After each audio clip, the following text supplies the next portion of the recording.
South Africa, Zambia, Belize, British Virgin Islands, Caribbean, Chile, China, Costa Rica, Europe, Mexico, and the United States. Sharon has held multiple leadership roles within our affiliate in Los Angeles and is a past president of that organization. With Professional Photographers of California, Sharon has won several state awards and was named 2016 Animal Photographer of the Year.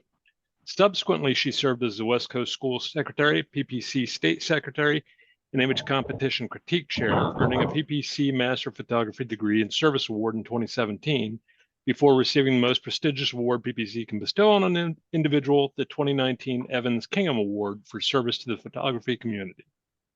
In the PPA sphere, Sharon earned her Master of Photography and Craftsman degrees in 2017, has won numerous international bronze and silver medals, and has several images in the Loan and Showcase collection books. She currently serves as an American Society of Photographers Governor and is the ASP Gala and Late Night Lounge Chair and Service Awards Chair. Our second judge, Corey McDonald, has spent the past 9 years working as a portrait artist from Monroeville, Alabama, which is the backdrop of To Kill a Mockingbird. As a PPA certified professional photographer, master artist, and photographic craftsman, and an accredited professional of animal imagery, he is a two-time Senior and Youth National Conference Photographer of the Year and has won 64 awards of excellence. And then finally, we have Chris Woolley, a talented photographer and educator running a retail portrait studio in Spokane, Washington. Specialized in creating stunning vintage-inspired portraits and commercial business portraits. He is a past president of Professional Photographers of Washington. He is a certified professional photographer and has earned Master Photographer and Photographic Craftsman degrees. In competition, Chris has received Fuji Masterpiece Awards, ACI Image Excellence Awards, ASP's State Elite Awards, and many, many more. In addition to his work behind the lens, Chris is a counselor advocating for photographers' rights and a governor for the American Society of Photographers. He loves helping fellow photographers improve their skills and shares his expertise through engaging workshops, conferences, and meetups across the country. So thank you to all of our jurors for joining us this evening. I'm sure our members will benefit greatly from your expertise. And as we head into this summer break, I encourage all of our makers to go back and listen to the critiques of your images thus far this year and focus on your preparations for the final two competitions in September and November. End of year awards competitions have changed significantly this year, so many of our regular participants are still in the mix for awards. Nothing is written yet. So we will find out in September, the first round where people can possibly be up for anything. Because of our new rules. So with all that, I think we're ready to begin. Michelle, are you ready? Yep, I'm going to screen share so that I can record this and we can go back and put it on our YouTube channel. Okay. The other thing, I'm going to ask that everybody turn off their video so that we can save on the bandwidth and we can focus in on the images. So let me turn my video off and let me screen share here.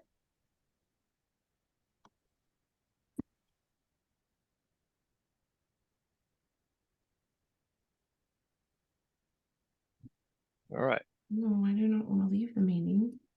There we go. All right. Can you guys see? Yep. There yes. Okay.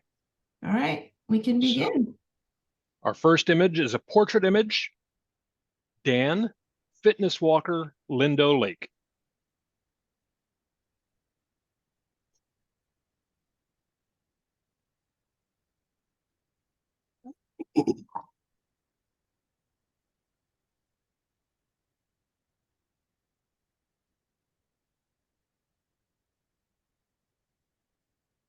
Image scores a 75. All right, let's start with Sharon. I scored the image a 78. You know, the maker has a great idea. He's wanting to catch a nice face. He's got nice eyes, but I think it's at the time of day and the place of the subject. You've got a lot going on in the background, even though you've, blurred out a lot of the background.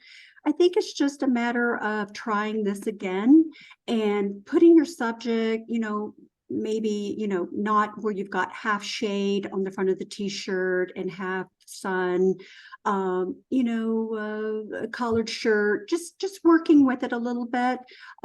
It's a nice capture of the person. Great for social media. It shows he's got a nice smile, he's got character lines, all of those things, and it's something that you can work with this with your subject. But I think it's just taking that extra step to pay more attention to clothing and a location. And of course, in image competition, I always suggest putting a border and a key line. And if you're a new maker, I think that's just taking a little bit of time to learn how to do those presentations. All right. Thank you, Sharon. That was great. Very detailed. I'm sure our maker got a lot out of that. All right, let's go to the next one. Okay, next image, nature landscape category. I'm talking over here.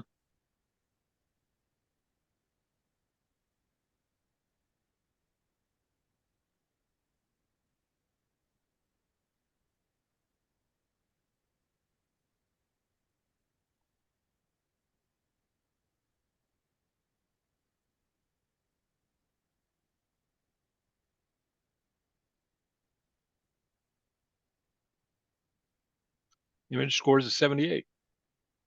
Okay, Corey, why don't you take this one? All right. I scored this a 79, and as soon as I did, I kind of saw a few more things.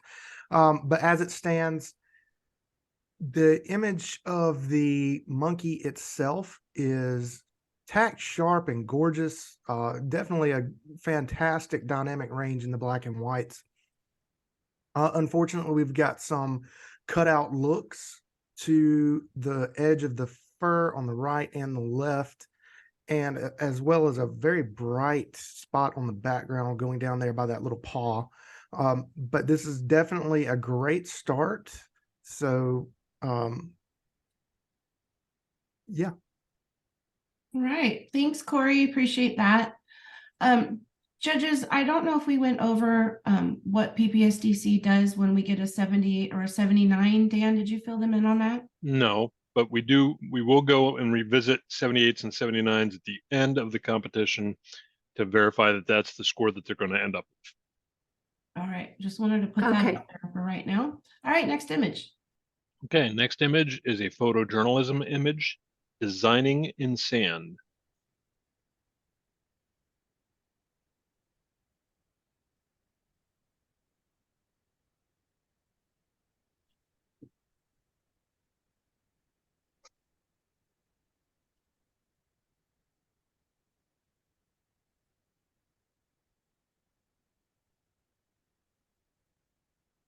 Image scores an 81.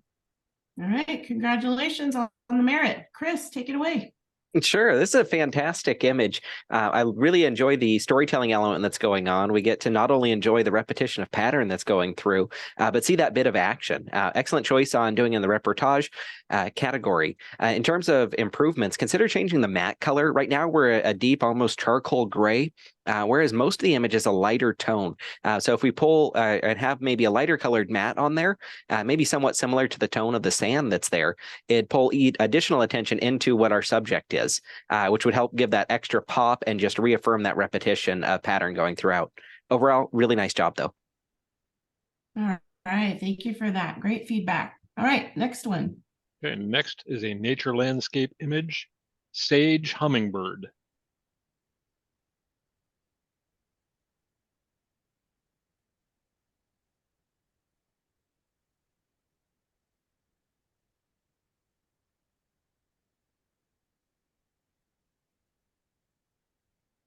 Image scores an 81. All right. Congratulations. Sharon, would love your feedback. Okay, I scored the image an 81. I really enjoyed the presentation.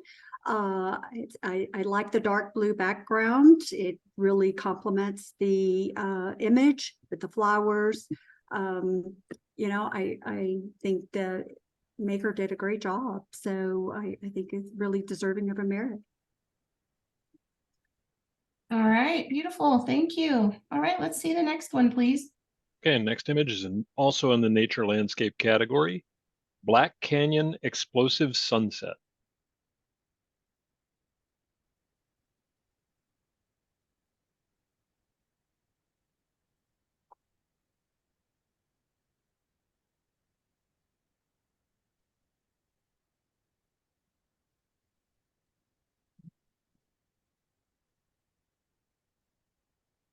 Image scores a 79.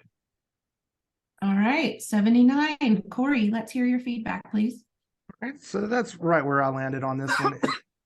In this image, I wanted to really get into it because I love the rocks and I love the composition with the stream coming right through the middle, bringing my eye right in there, and then being able to discover everything that's going on around it.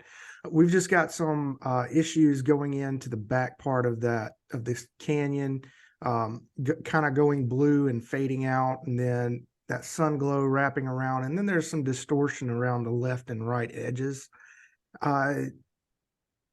But this is definitely a great start, and I really want to go there. All right, that was wonderful. Thank you. Michelle, may I comment one thing? Yes, please do. Thank you. The maker might consider converting this image into black and white and really paying attention to where your eye is drawn and using that to kind of guide the composition and cropping. Oh, fantastic. Thank you, Chris. Thank you, Corey. Good job. All right, let's move on to the next, please. Okay, next image is a pet image, the cat.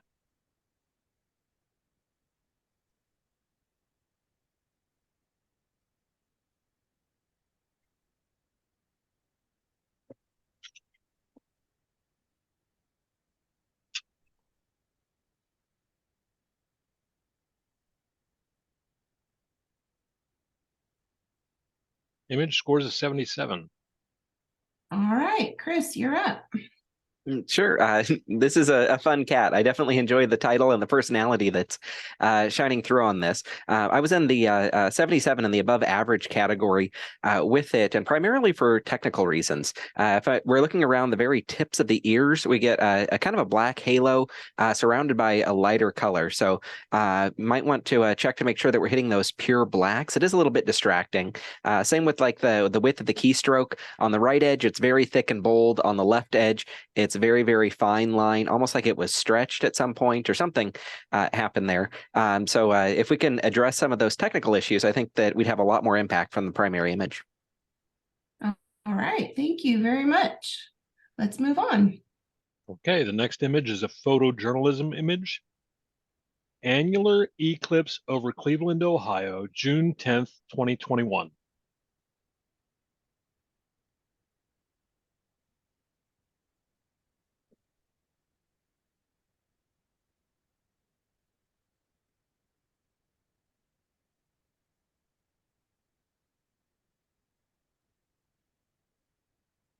Image scores a 77.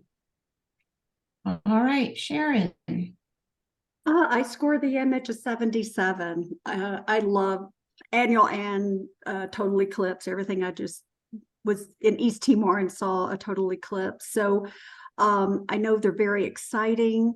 I know we love seeing them. And again, I think it's in this particular image, I think there's a lot to compete with. As far as do I want to look at the eclipse? Do I want to look at the sky? Do I want to, look at everything in the foreground? So I'll start there. And to me, it's just too much going on. And I would have picked maybe a different area in a mountainside, or if you could get to that, or something that didn't have such a busy foreground. And then placing it right in the dead center. So, I love throwing all the rules out and sometimes doing things different, but for this, it's not in the right placement. I think everything on the left side's too much. So there's just too much empty space on the left. Matting, the key line, the stroke line, key line is a little fat. Sometimes 2, maybe 3 pixels is the max that, I feel is appropriate on a lot of images. All right, thank you for that. Fantastic. Let's keep going here, Dan. Okay, the next one is a pet image, but I was here first.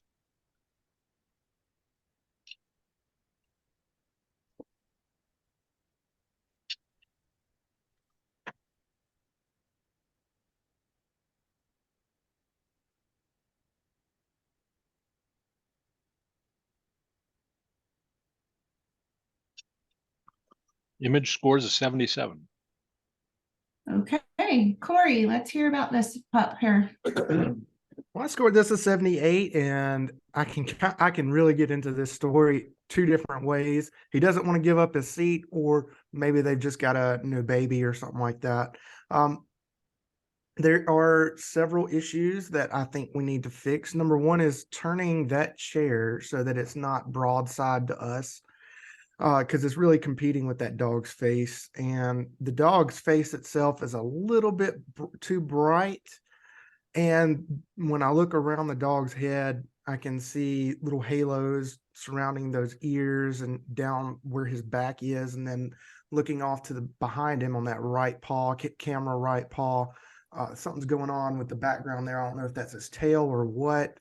And then, of course, it just fades off into nothingness over here on the left side of this chair and underneath the chair. But we've got bright lights coming in, hitting those little beads that are on the chair. So just a few of those exposure issues and whatever's going on behind that back, and we've got a fun little image. And I think flipping it would definitely help with a little bit of presentation. All right, all great suggestions. Thank you. Michelle, Yeah. I meant to say something also in the last image, if you don't mind me just saying something regarding the title in the last image. It was just for the new makers and everyone else. It's really hard for a judge to hear and comprehend when there's really a long title to something and not identifying what we're going to see, so it kind of keeps it at a surprise for us, really helps. And I think having we don't need to know where it is and the date and time, of that kind of stuff. So just to the maker, keeping titles short and simple are the best. Perfect. Thank you. Yes. Thank you. Thank you. All right. We're ready to go to the next one. Okay, the next one is a photojournalist image. The Alpini, former Italian mountain troops.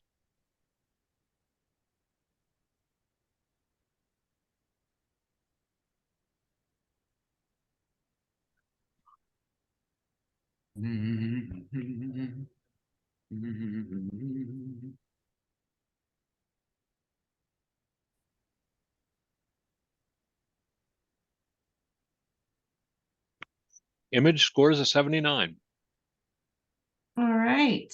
Chris, you take this. Yeah, I was at 76 on this one in the above average category. The exposure is really, really nice, and it's nice that they're up against a lighter background that really complements the jackets. They stand out and they pop. Looking in the photojournalism category, I'm wanting some sort of action or storytelling. Right now, their outfits are very, very entertaining, and it makes me very curious on what they might be talking about.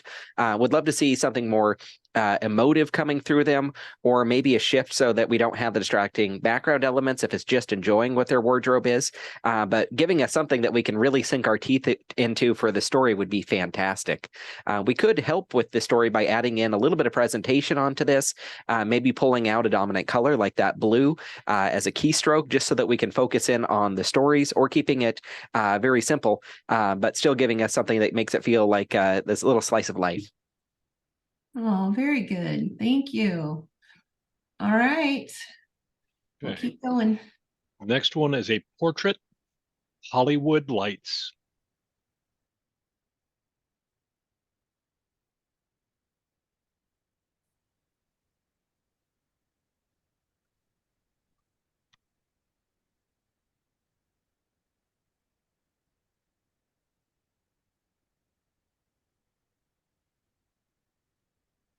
Image scores a 78. Okay, Sharon, would you please comment? Yes, I scored the image a 78. To the maker, a lovely subject, the dress, everything that, in the background and the sofa, it's nice. I just find that the hard light on her face is just very distracting. You have this beautiful woman, and the tonality when you go from a hard light to her neck where it's nice skin tone through her arms and all, keeping it in that area, keeping it all the same, I think would have worked a little bit better. I understand the title is Hollywood Lights. You might have been going back to looking for that old Hollywood style, but I think even just putting on maybe a beauty dish or something to just soften it just a little would have really added to this image. Okay, thank you. May I also comment on this one? Yes, please, Chris. Okay, when doing 1930s Hollywood style lighting, shadows and definition super important, as Sharon had mentioned. Right now, the one that kind of grabs us and says, "Whoa, this is way too harsh of lighting," is looking at that curl on the top of her forehead. Yes. That casts a really harsh shadow, which kind of makes us interpret the rest of the image as very harsh and unflattering light. If the light had been placed to the camera left and shot into where the swoop of the bangs were, we'd be able to get light up in that area without casting an unflattering shadow. At that point, you may have to adjust what your model's position is to make it flattering on her. But by shooting into where those bangs or hair is, we completely interpret this image a little bit different. Same with having your kicker wrap around from her right arm. Right now it hits and separates her, which is beautiful. I'd love to see that graze across her chest and just add a little bit more definition to it. Oh, fantastic. Okay, good. I hope our maker is here listening. All right, thank you for all of that. Let's keep going. Okay, the next one is also a portrait, Autumn Harvest.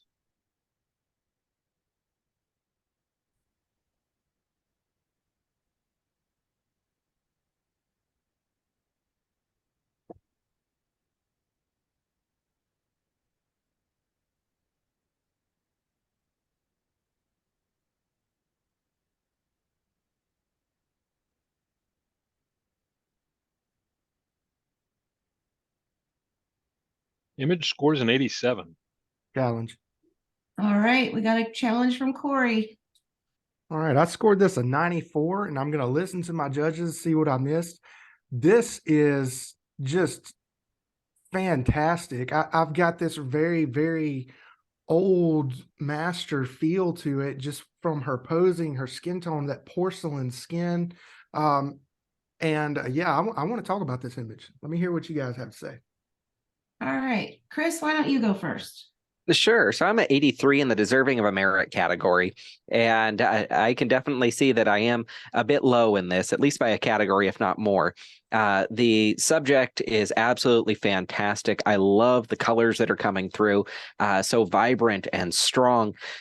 Normally, you'd expect to see like a painterly type look with this that would match kind of what the background's doing. But the maker chose to be very sharp with full of texture and detail, which is an interesting take and kind of makes you think about this image a little bit more.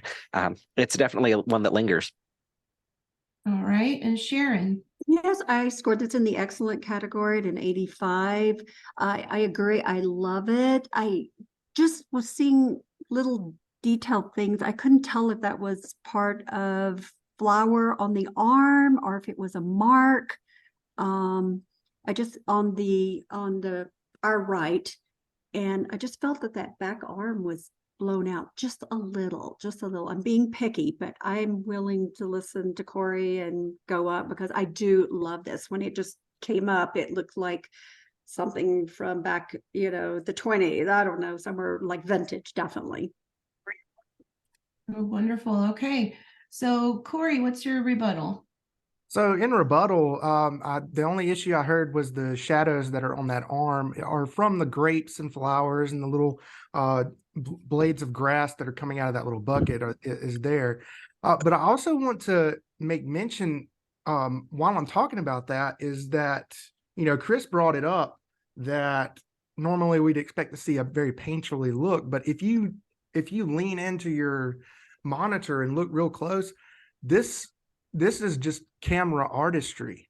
And this is coming from somebody who does a lot of illustrative work. I would have painted this.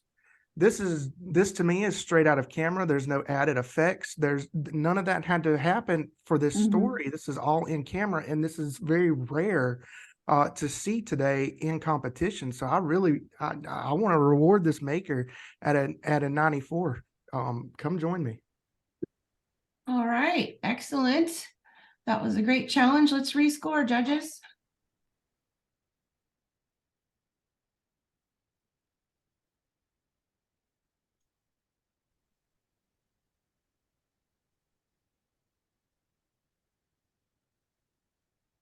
Sorry, image scores a 91. All right, excellent challenge. That's the way it's done. Congratulations to the maker on a 91. Very good. All right, let's keep going. Okay, the next image is a nature landscape image, Desert Rose.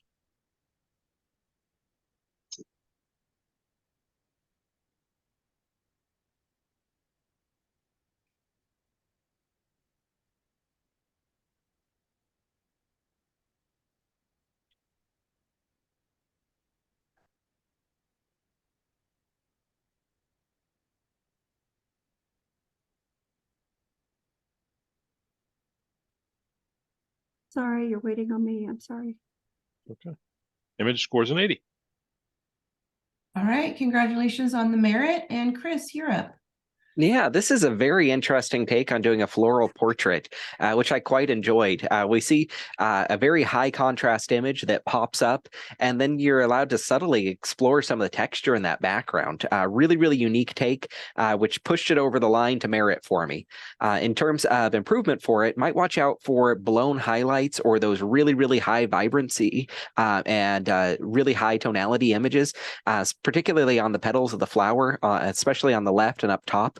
They're just so bright when we contrast it against the really dark background. Would also love to see a little bit more of that shadow detail. It's such a clever idea and unique approach to this that if we just lowered the contrast on this entire image, I think we'd have an even stronger image. All right, great feedback. Thank you. All right, next one, please, Dan. Okay, next one is a portrait, One in Every Family.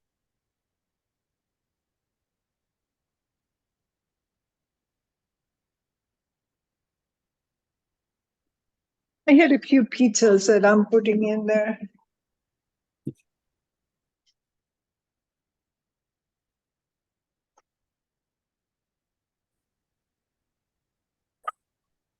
Maggie. I think someone has their microphone on. No, I'm muting Image it scores an fast as I 80. can.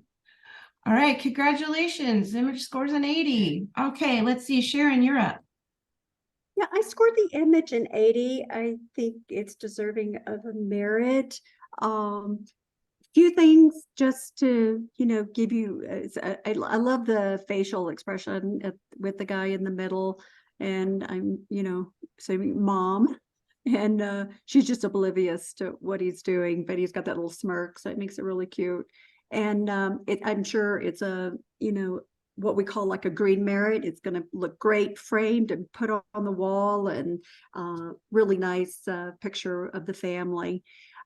Few things like when the colors, white t-shirts, I'm not real fond of because they just kind of, sometimes just seem to just be there. They don't do anything, but it does break up something. So maybe a gray shirt would be better instead of like a white t-shirt.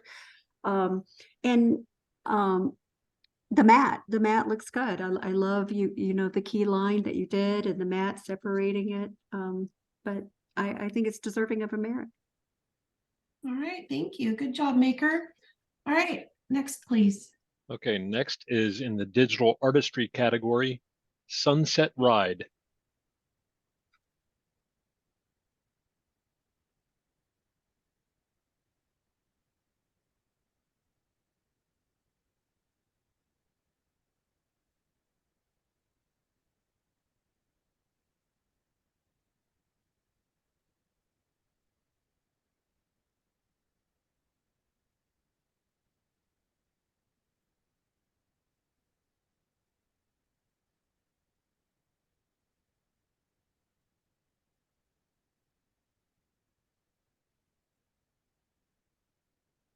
Image scores a 78.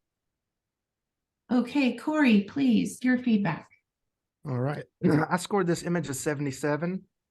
And I really do get into the story, but there are a lot of technical issues that are going on from the background all the way into the foreground. I think it was an excellent job doing the reflection in the water. Phenomenal job, actually. But when I come up from the reflection and I go into the horse's hooves, I can see that they start to just disappear the blades of grass that he's supposed to be running through are just kind of fading into it. It's not covering the hoof, it's just fading. And then when I come up from there, we've got some banding going on in the sky above the mountains and around the birds. But when I look over to the right, where that little hill is coming up from the sun, there is, and now it's been blurred, so I don't know what it is, but I'm just going to call it a little tree or a bush. It's just cut off halfway down, right there close to the edge. So fix these technical issues, because I think this is definitely going somewhere. This could be great. One thing that I would fix that's just in general is flipping it so that she's coming into the frame and not going out of the frame.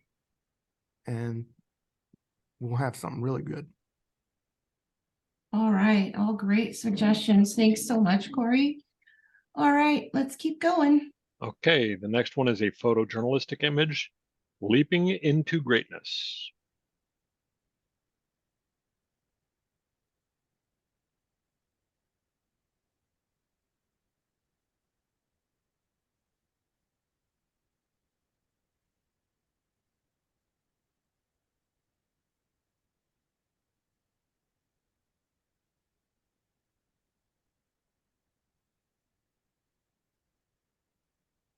Image scores an 83. Challenge. All right, Chris has a challenge. Go for it, Chris. Yeah, I'm at 88 in the excellent category for this. And we're in reportage here. So this is live action moments that are happening. And wow, the storytelling is just fantastic. Not only did we manage to get phenomenal lighting on our subject that just sculpts their body, shows off that muscle definition, while they're wearing white up against a dark background, which is just incredibly hard to get on its own, that we have this additional story that's happening backstage, that we get to see all these other dancers that are back there, like the storytelling, the technical aspects of it, the subject matter, the color balance, intervention, like it's all there. It's hitting on all of these high notes. Would love to talk about it. All right, let's talk about it. Sharon, what do you have to say? Wow, Chris, you really like this image. I love your enthusiasm anyway. I do love it. And I think that it's hard. It is hard to create and capture something like this and get all of those elements together when you're watching something and looking at the background and worried about the lighting and everything. I just had an issue competing with the other dancer in the orange costume. I didn't know whether to look at the back or the front. If I could have just seen him with those lights that are, the spotlights are just so dramatic, and it's just popping him out of the sky, because he's just zooming across the stage. So I held back because I just could not my eyes just kept competing with the dancers in the back. But I hear you. All right, so Corey, you're next. So I scored this an 80. I'm right there with you, Chris. I had that same opinion. This being live action in the moment, photographers don't always have the choice of being able to go from here to there on the stage. So you're just kind of given this one view. And I really enjoyed it. I really enjoyed it, and wanted to commend the maker. Like Sharon said, I had an issue with the girl in the red or orange. Is that called a leotard, or I don't know what it's called, but we've also got, I don't know if it's distortion or just camera angle, the lines coming on the left and the right side of the frame of the walls are kind of distorted, going kind of crooked. So that's why I couldn't join you up there, but I am listening and I'd love to hear what you got to say, and I'm glad you challenged it. Sure. Thank you for that feedback and perspective. Addressing a couple of things. The dancer, definitely a big one. And of course, they happen to be wearing this very, very bright, vibrant, attention-sucking leotard that's going through. There isn't a whole lot that we can do about that. We're in the reportage category, so it's not like we could say, oh, let's just take that and desaturate it or change the tonality on it. Like, that's not allowed in this category. And so we have to kind of deal with that or accept that as one of the factors that we're dealing with. If we could have had that stylized or changed it, or that wasn't there and they happened to be wearing one that was black or a dark gray, then I'd be up another category on this one. But as it is, I can accept that it's there and it adds just enough that we get the storytelling in that background. We're looking into the legs of this curtains. We see the fly lines that are behind it. We see all that great side lighting that's coming through. Part of the perspective that this the maker's at, Corey, kind of addressing the lines that we're looking at. They're shooting with a lens that and an angle to be the most flattering with what the subject is. We're not looking at this as an architectural image or as the legs of those curtains as straight up vertical essential design elements. We've already got those strong vertical lines both through the lights, the fly system, and the legs that are up center. We are used to seeing lines that are going to be at an angle. Looking at the floor, we can see all those lines going at different angles. So having that slight tilt on it isn't breaking reality for me. It's such a beautiful job of the processing. It's the right moment, the right lighting, the right shutter speed. Like there's so much the maker has done right on this one. I'm having a hard time faulting them for any of the factors that are there. They've handled the situation so beautifully. I'm firmly in that excellent category. I really hope you join me up there and reward this maker. I'm going to change my score to an 89. All right, judges, let's rescore this, please.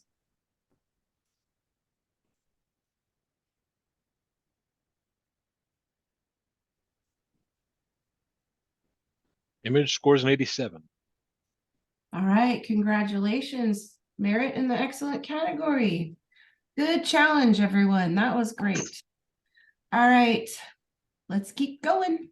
Okay, the next one is a wedding image.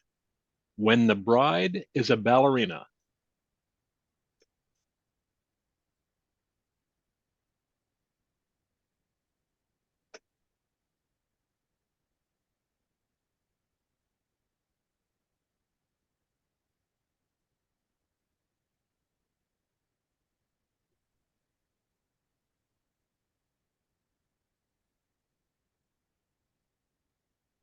Image scores an 81. All right, congratulations on the merit. And Sharon, let's hear your feedback, please. I scored the image a 79. I love the expression on the bride's face. She's in that little pirouette statue stance. The mother is very happy. It's a wonderful moment. I just can't I can't see too much of the mother's face, and I know I want to see the bride's face and not the mom's face, but I thought it's a lot of washed out. Maybe changing the mat, giving it a black mat might have popped that a little bit more, giving it a little more contrast. Around the bride's waist, I think it's the veil that comes behind it that really looks blown out. So I think, it's a great image. It is. I just don't, I'm on that seesaw horse, 79, 80. Am I being fair to the maker? Could it have a few more changes and, bring it up? But she, maker got in a merit. So, it's good. All right, thank you for that. Okay, Dan? All right, the next one's in the pet category. My dog Sylvie, Belgian Malinois.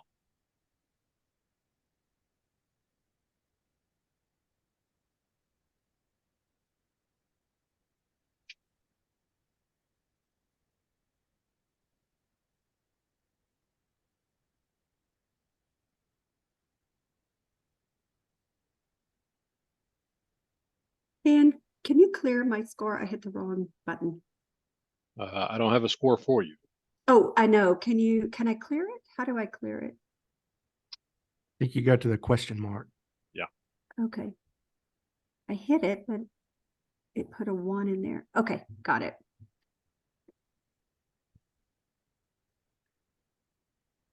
Oh, there it goes.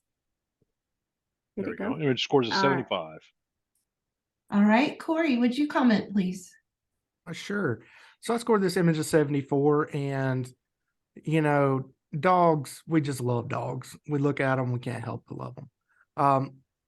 Thing about this dog is he's very much out of focus, except for right there at the chest. It's super sharp there, but then when I come up to his nose, I don't think it's so much out of focus as there's been some sort of noise removal, perhaps from his forehead down to his nose, and then his eyes are out of focus. The ears kind of turned away like that. Sometimes it's funny for a portrait of an animal. I would much rather have those ears perked up and attentive toward the camera.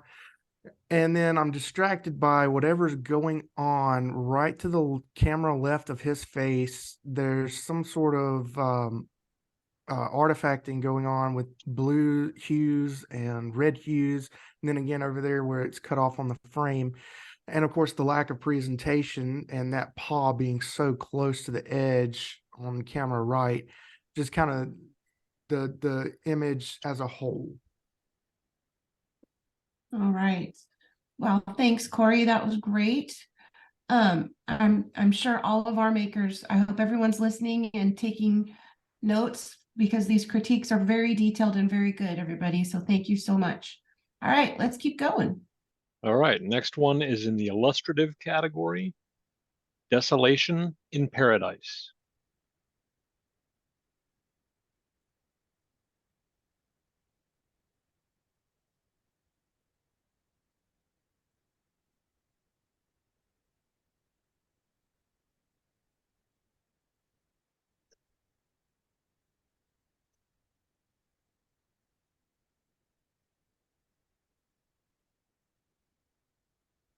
My keypad went blank. Oh, there it goes. There we go. Yeah, mine Image too. scores an 89. Okay. Challenge.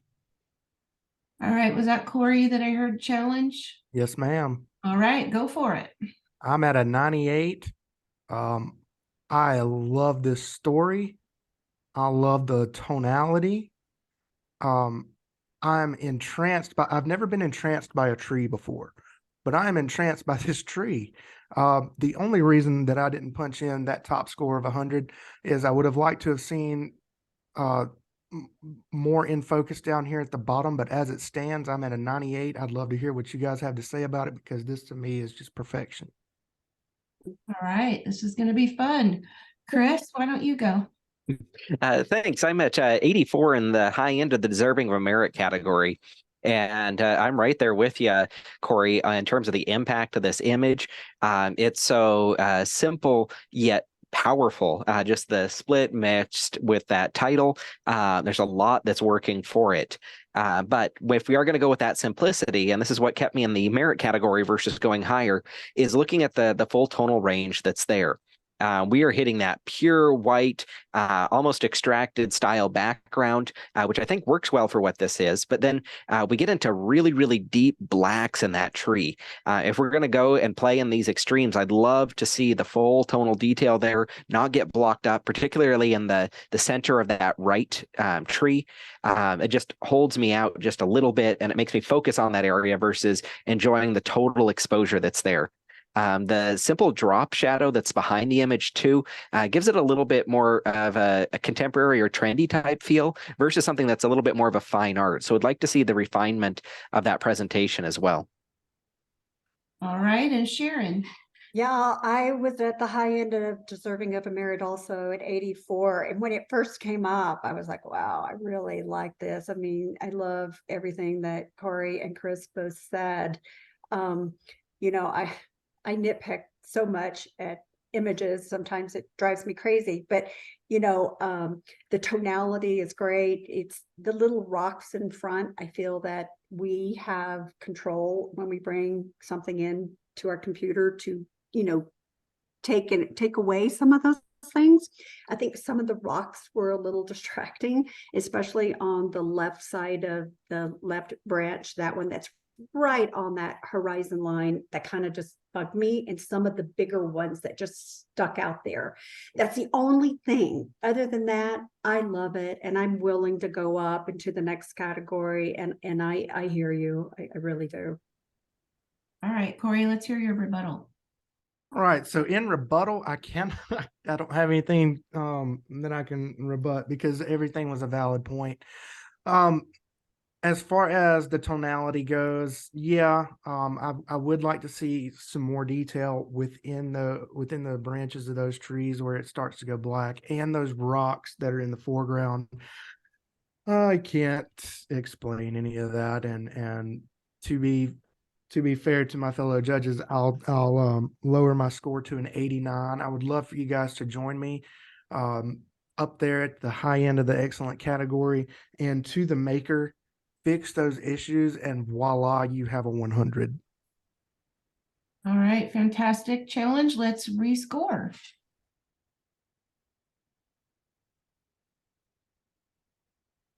Image scores an 86. All right, congratulations to the maker. That is wonderful. All right, let's see, where are we at, Dan? Are we at the halfway We yet? are at image number 18. Oh gosh, okay. Well, let's keep going. About a third of the way, just short of a third. Okay. Yeah, I'm going to keep going. All right, this is so fun. Great feedback, everyone. I love this. So let's see the next one. Next is a senior image, ready for Friday.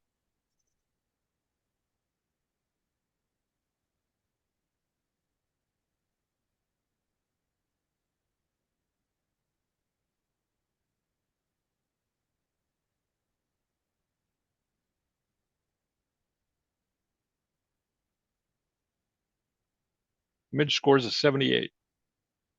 All right, Chris, let's hear about what you have to say about Ready for Friday.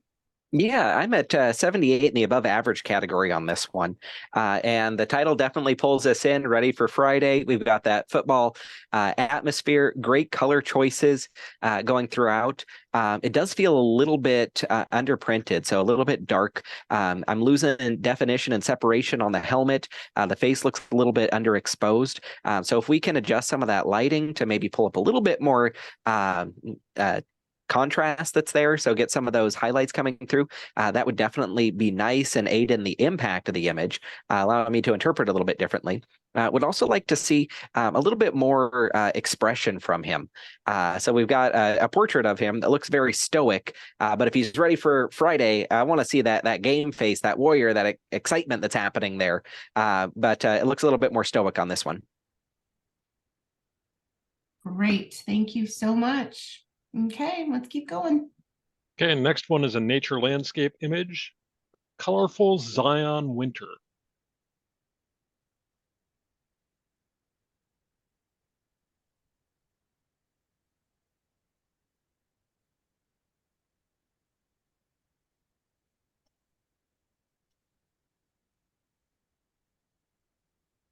Am I the only one that doesn't see the image? I don't No. see it either. I was just Okay. about to say something. Oh, there we go. I had it. Okay, there we go. I had it as well.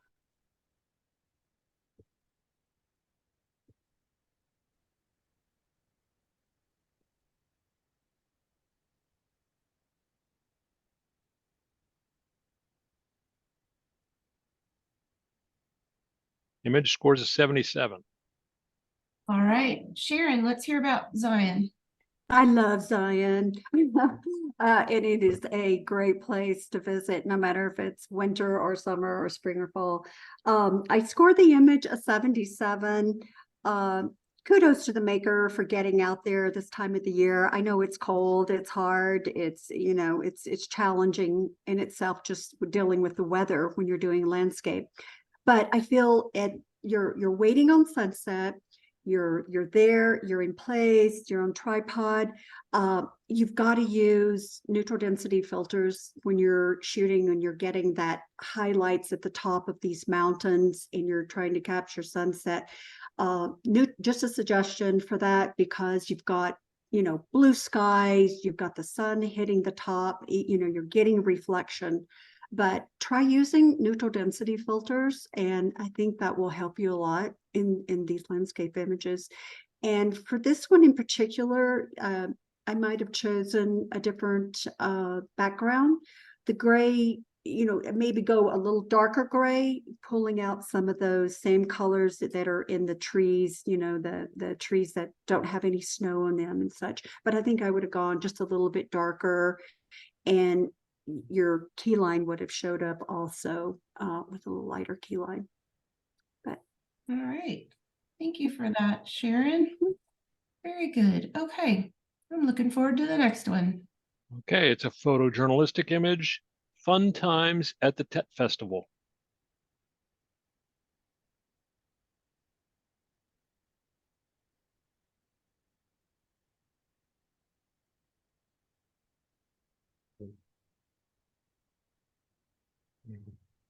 Hang on, y'all. I backed out of this thing.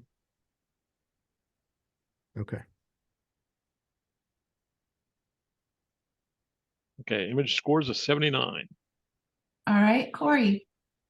Well, I was at an 82. And I went a little bit back and forth on it.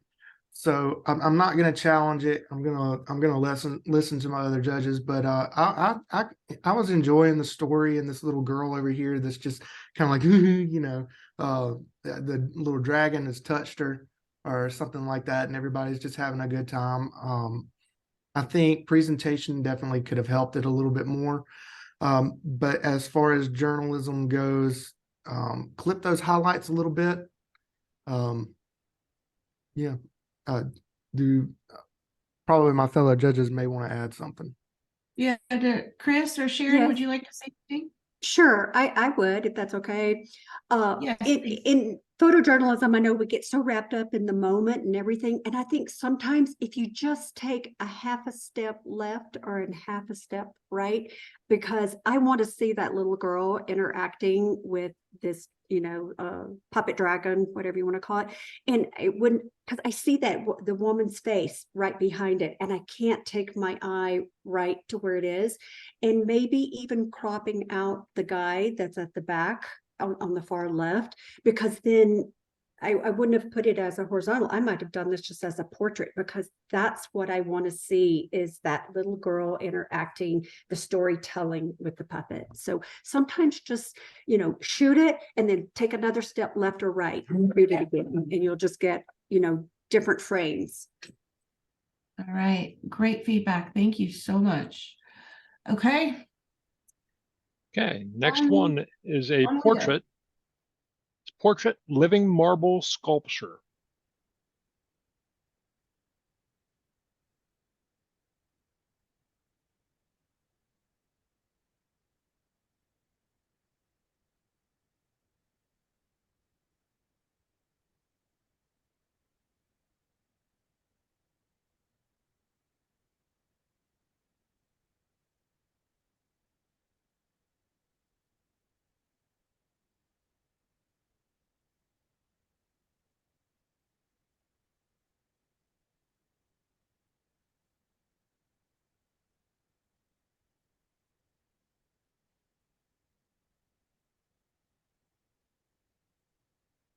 Image scores an 83. All right, congratulations on the merit. And Mr. Woolley, let's hear from you. Yeah, the impact is just off the charts on this. Great title, great, very fine art feel to it. I was really, really blown away and impacted by it. Some of the technical things, though, did keep me out of going to a higher category. Right off the bat, I'm looking at that very strong line that's behind the box. It starts off as a very sharp line and then kind of diffuses as we go camera left. As we go camera right, it kind of disappears in tonality. It kind of messes with my head just a little bit. And then we see the back of the box. It blends into the background more. Would love to see just a hint of definition or tonality in it. And then as we're expanding out, it appears there's a little bit of banding that's in the background, particularly up towards the upper left corner. If the maker could address all of those things, I would definitely be higher on this image. But even with all of that, it's still got a crazy amount of impact and is well deserving of a merit. All right, thank you for all that. Great feedback. Okay. Next image is a nature landscape image. Snow in the forecast.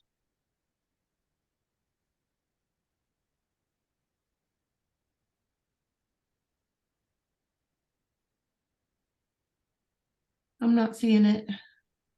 Yeah, there's a slight lag, I think. Just checking. So Chris and Corey can see it, but I can't. Okay.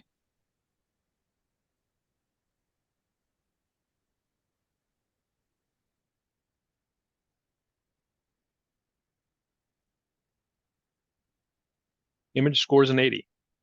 All right. Congratulations on the merit. Sharon, let's hear about this. Oh, it looks familiar. I scored the image in 82. I am really enjoying this image. I don't know, the clouds are great. I love the black mat. It just pops everything out. I probably would have gone even higher, maybe the tree, it just got cut off a little bit there. I would have either gone in and taken away some of those branches on the far left so that it would not have been right up against the mat, up against the left edge of the image. As far as I can tell on my screen, I don't think a lot of the snow is blown out. I can hear from the other makers, the other judges, but I'm really enjoying it, and I think it's well deserving of a merit. I'm gonna have to challenge y'all. I'm sorry. All right, Corey, go for I it. scored this image a 76. What do you And see? ma'am. I just said, oh, what do you see that I'm not seeing?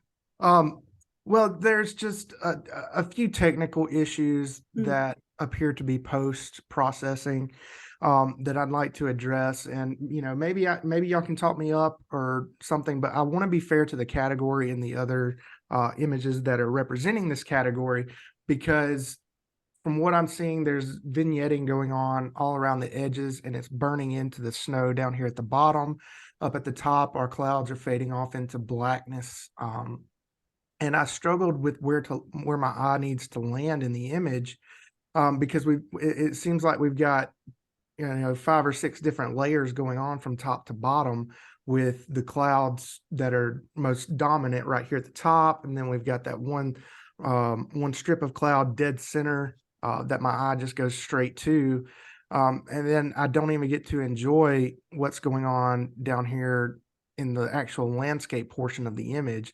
So I'm struggling with that, and what appears to be, if you look over here where the tree hits the white part of the clouds, there is some sort of haloing going on, a dark haloing against that whiteness. So if you guys could just kind of help me out there, maybe I can come up or something. Okay, thank you, Corey. All right, I'm gonna let Chris, I'm gonna hear your feedback.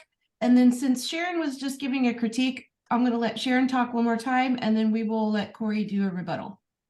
So Okay. Chris? Sure. Yeah, I was at 81 in the deserving of a merit category. And this is a very interesting take on a landscape for me. Normally, we're going to see something that's got less dramatic tendencies to it, from the deep clouds that take up 2/3 of the image and the strong black mat. Like, we're definitely putting an ominous feel on this image, which is a very, very fresh take for me.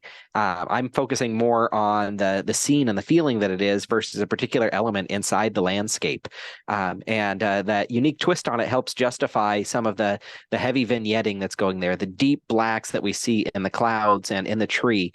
It's a very unusual look at it, but how the makers put it together works for me on this one enough to kind of push over that merit line.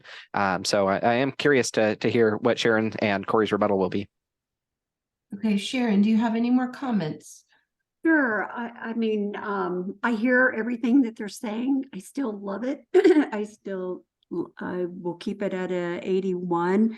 I think it's very creative. I mean, to actually see this and get out there and shoot it.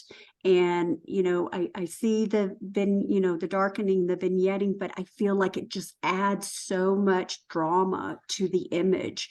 And the title was good, snow in the forecast. It's got this, brewing storm. And obviously, there is snow, and it's like you're just waiting. On my On my screen, I cannot see that. You said it was a little banding around the tree. I don't know if it's maybe the cloud. They might have done dodging and burning, and when they were, vignetting the edges, it might have vignetted some by the tree. But I do see like a dark shadow. I just see some dark shadows among, from the clouds to the bottom. So I think maybe you might be seeing some reflection on the snow from the dark clouds. Maybe that's what you're seeing, Corey. I don't know, because I'm not seeing it on my computer. All right, Corey, let's have your final thoughts on this then. Well, I'm listening to my fellow judges. I'm taking everything in.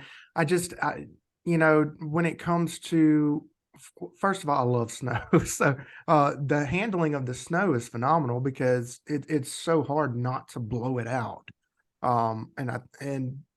This coming from somebody who's photographed snow 3 times. So, it is very hard not to blow it out. So I do commend the maker on that. I can't get over the vignetting that's been done to it because the image itself was dramatic enough.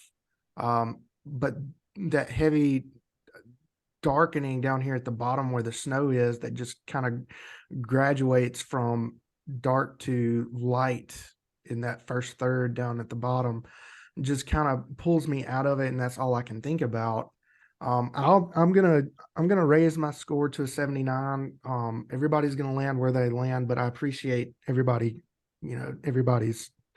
inputs.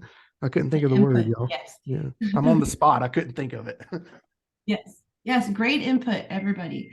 Okay, let's rescore this, please.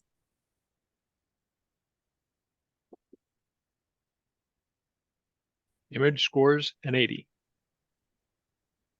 All right, congratulations on the merit. And that was really great. That's, a good conversation, good critique. Everybody's got a different opinion. We talked it out and that fantastic. Thank you, judges.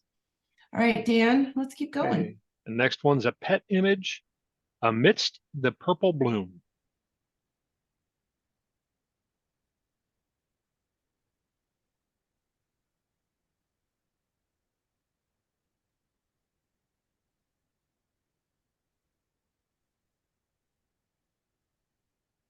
Image scores a 76. All right, Chris, I'm going to ask you to take this one, please. Yeah, I was at, I believe, 77 on this one. And the pupper is super cute, definitely drawn into it. I had a really hard time finding focus on this image. I want the eyes to be tack sharp, and it looks like maybe the nose is kind of, but I'm not getting that full sharpness that would just lock me in and keep me there. The unique perspective's fantastic. I love the purple lavender that's behind her, or whatever plant that might be, but it's just very, very beautiful. If we could get the focus nailed, we'd be having a different conversation. All right, thank you for that. Good job. Okay, Dan, next one. Okay, the next one's a nature landscape image, refreshed.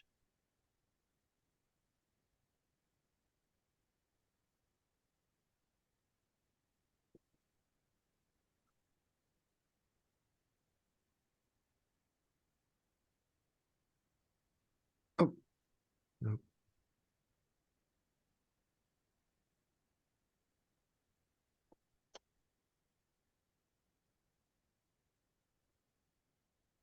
Image scores a 79. All right, Sharon, if you'll take this one, please. Sure, let me get that on. I scored the image a 79. Great idea. I think it just needs to be revisited.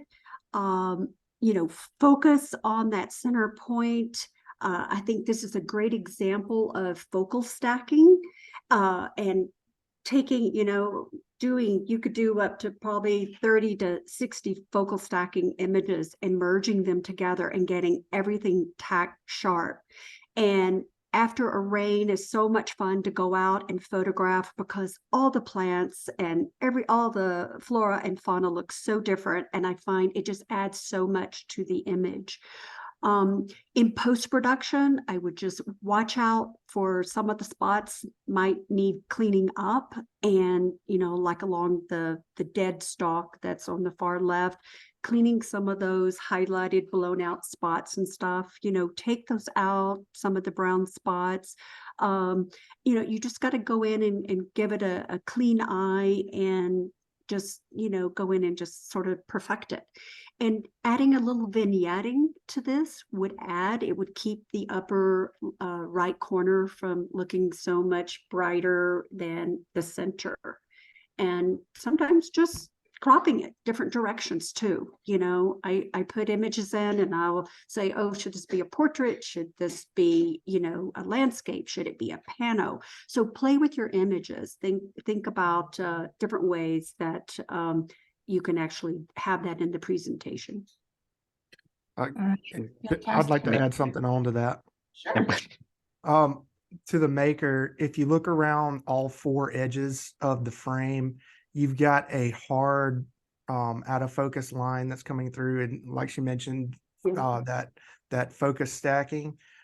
It's just if you look real close, there are hard blurred lines going all the way around.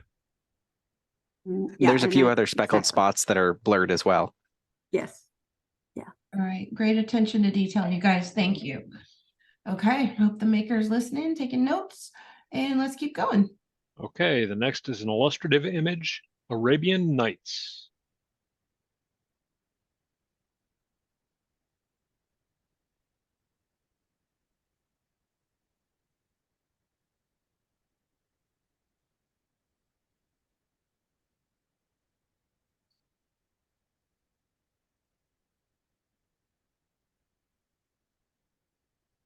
Image scores a 79. All right, Corey, let's have your feedback, please. So I scored this image an 80, and I'm really enjoying, this view, this very gorgeous view of this very gorgeous city. Just a few things.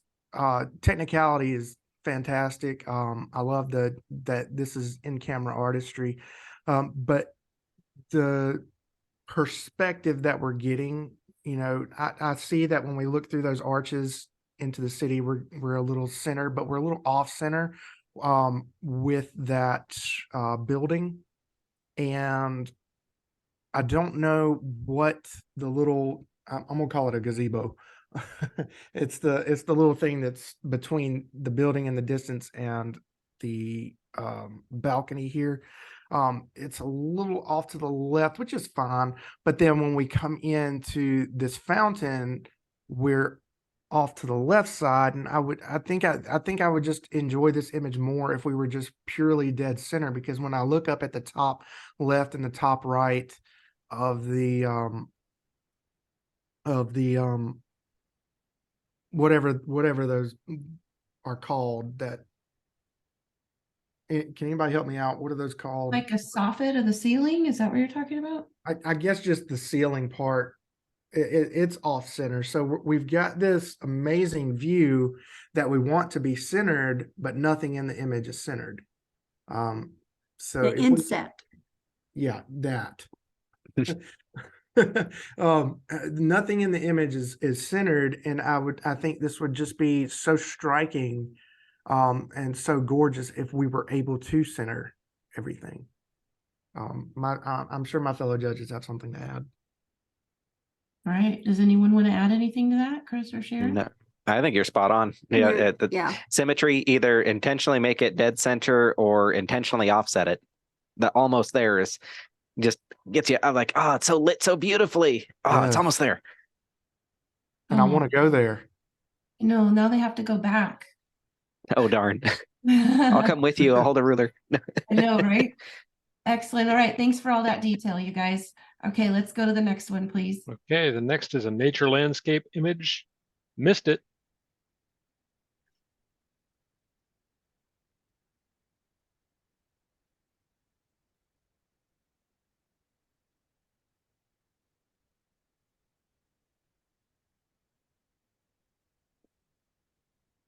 Image scores a 77. All right, let's see here. The next one up Let's ask Chris. Sure. This is a great time, our timing from the photographer being able to capture a scene that's got some cool action that's going through it. I'm looking at some of the technical things, the really, really deep shadows and really bright highlights there. The time of day just wasn't right for being able to get the majesty of what's coming here.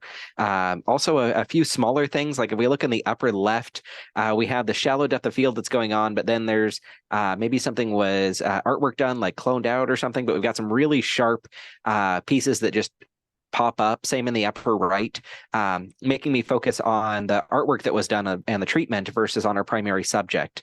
Also adding some sort of presentation would help lock us in and maybe alleviate some of those concerns.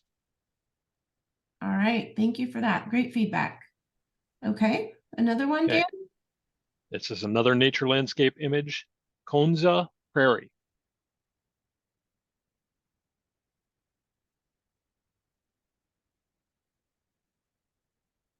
What was that title again? Konza Prairie.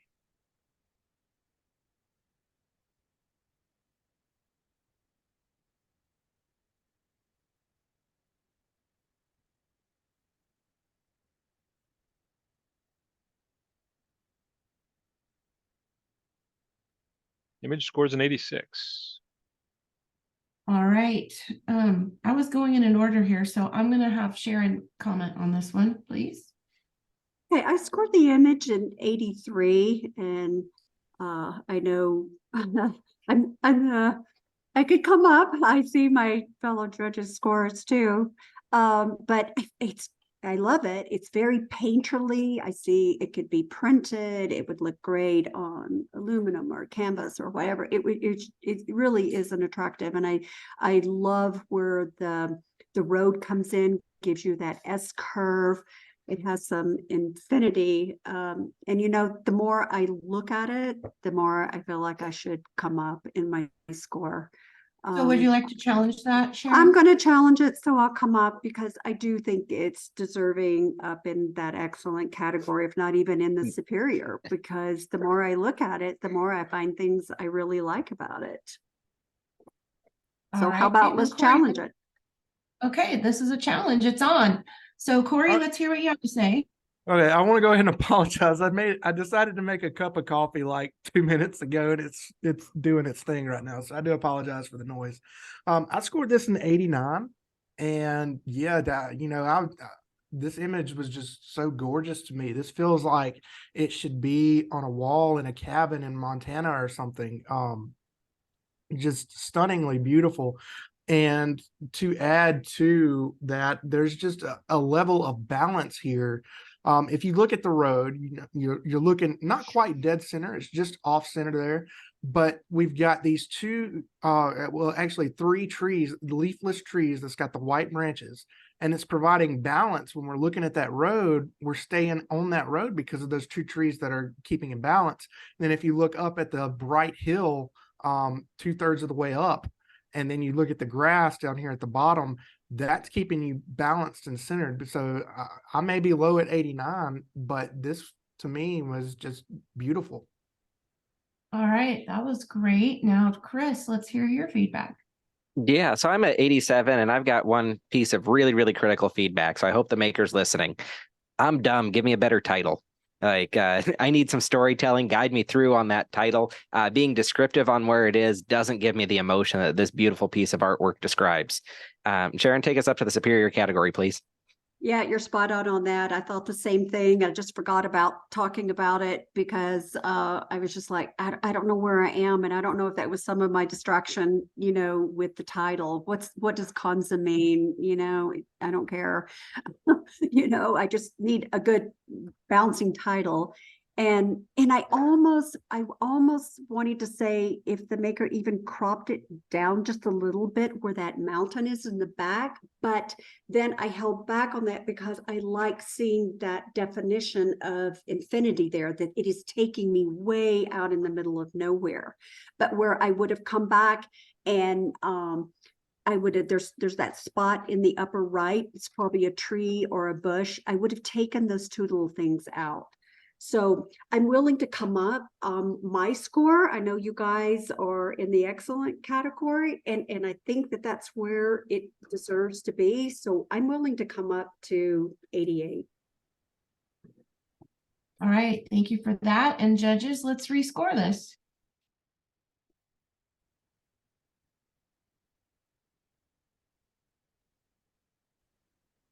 Image scores a 90. Well, look at that. Congratulations to the maker. Made it to the superior category. Great challenge, judges. That was very well articulated and that was great. I hope our maker's listening. Wow. Okay. Where are we in? I think we have a few in the lineup. Yeah, we're at Let's number see 30. here. So Let's a little keep shy going. of halfway. Okay. Is there any way we can take a break? I have to use the bathroom so bad. You need one of those duck diapers.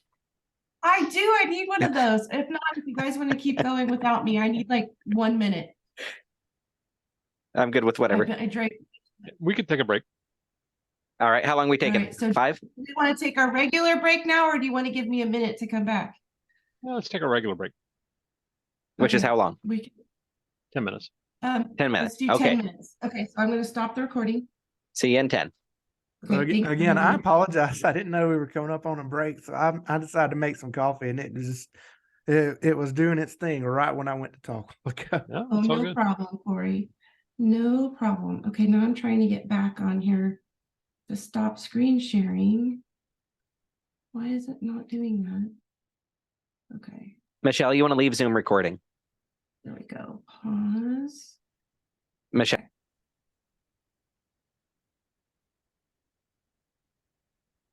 All right, Now I got to figure we're ready out- to roll. Hold on. Because All that right. just made my screen go away and replaced it with Zoom.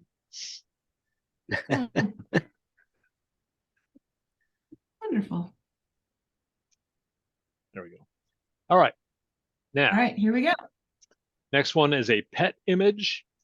Are you sure there aren't any more treats in that pouch?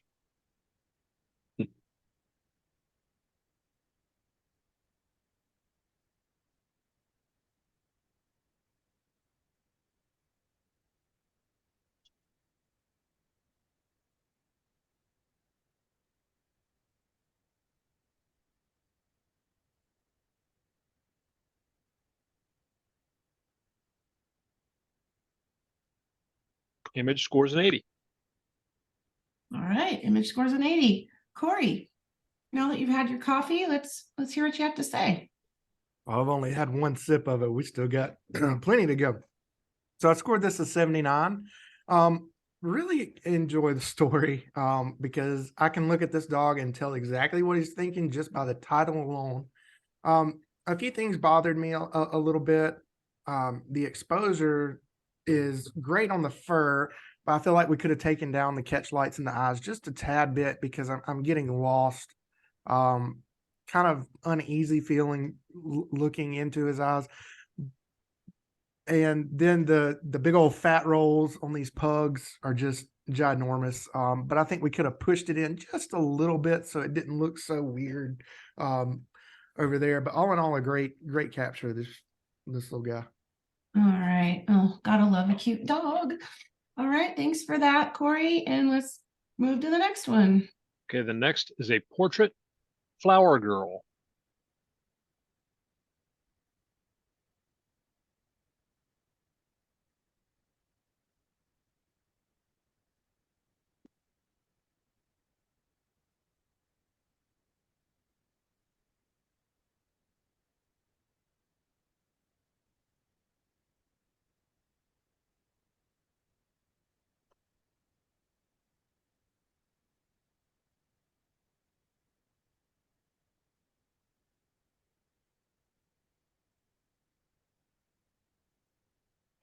Image scores an 88.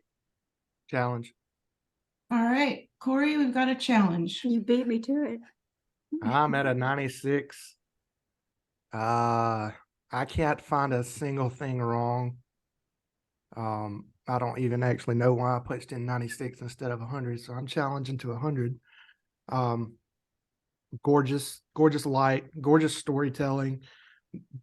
Just the layers of these flowers. Come on, guys. Let me hear what you got. I totally agree. I looked down at my list and I thought I was punching in superior category, but then I looked and I was like, oh no, that was the excellent category. And I thought I was in the superior, and I totally agree with you. I can't find anything wrong. I love it. And I mean, her eyes, the flowers, the skin tonality, everything. I just love it. And I'm there with you. I'll punch in 100. Let's rescore it.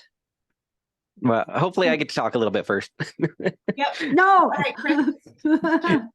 I'm at 81 and deserving of a merit category. So the complete opposite end of the spectrum. I agree that it is an absolutely stunning image. And I'm hoping you guys can walk me through a couple of things so that I can join you in some of those higher categories. Okay. So I agree that the image has a lot of impact and a lot of creativity going through. Absolutely no question or doubt about that. Where I'm getting caught up is some of the directional light. Like if I'm looking at the catch lights in her eyes, we have this very, very soft sweeping light that's coming from a top direction with a butterfly style lighting with that little loop that's kind of underneath the nose. Yet I'm looking at the flowers that are on top of her and I'm seeing really, really deep shadows in those areas. Yet we're not seeing deep shadows on our girl. I'm seeing directional light that appears to come from the top, but then it also appears to come from the bottom and other places. They're just kind of messing with my head, making me feel like it's a little bit more of an overlay or additional elements added on top of it. I'm also getting drawn into like the really heavy base that's on the bottom, or those deep corners, and right above her head, we're at those deep colors. It doesn't match the same color harmony that we have in the rest of the image, or tonal harmony of this very mid to light key image. And that's further exaggerated with the really dark presentation that's there. Normally I wouldn't be as critical on these things, but we are talking about 100 here. So I've got to say my piece, and hopefully you guys can kind of say some of that. But I'm looking at like the deep shadows that's right next to her face, that's right on the forehead. They just keep dragging my eyes. If we're looking at the left side of the image, we have little pieces of that flower just interrupting that borderline. I can't see 100 on this one. I'm struggling to get above that deserving of a merit category. So hopefully you can address some of those concerns for me. All right, Sharon, let's see. Yeah. I think it was Corey's challenge, Or wasn't was it? it Corey? Sorry, Corey's challenge, but I Corey. can add some to that. So it's Corey's challenge. Okay, so Sharon, have you gone yet then? I did. Sharon has. Okay, That goes back to Corey. so Corey, if you'd like to rebuttal then. Yeah, sure. So yeah, I see those deep shadows, and they're not really a concern to me, because when I'm seeing that as part of the flowers. Where if you look, I'm just going to throw a flower out there as an example, up here in the top right where you see the bud coming in. So that's actually the color of the flower itself and not so much shadow. Yeah, you know, if you look over to the right of the bud that I pointed out, you can see the shadows hit from the petal hitting another petal, and it's a very soft light color shadow. So what we're seeing is the actual color of those petals themselves going from that dark into the light. And so you know, her coming through these flowers is just kind of like a flower budding. So I kind of see the correlation between there. Yeah, I do get that feeling. Obviously, these flowers were not really there. You know, I mean, I could be wrong about that, but I do see that. But they were done so well, and maybe I'm a little overzealous at 100, but I still feel like it's up there in that superior category, because even with, like you mentioned, the tonality of those shadows, if you look at the petal that's coming on her forehead on camera left, that shadow is there on her skin, where it's coming through. Now, as far as the butterfly lighting go, it's not quite butterfly. It looks to be about 11 o'clock in the catch light. So I can see that light direction hitting all throughout the flowers and across her head, and even down there in her neck where her chin is. So yeah, maybe not 100. I'm challenging up to 96 where I was. I'd love it if you guys could join me, but we land where we land. Fantastic job to the maker. All right, great job. Let's rescore.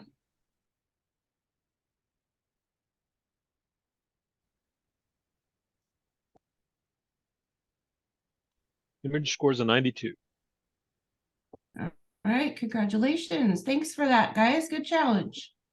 All right, let's move on. Okay, the next image is a photojournalistic image, Flying to New Heights.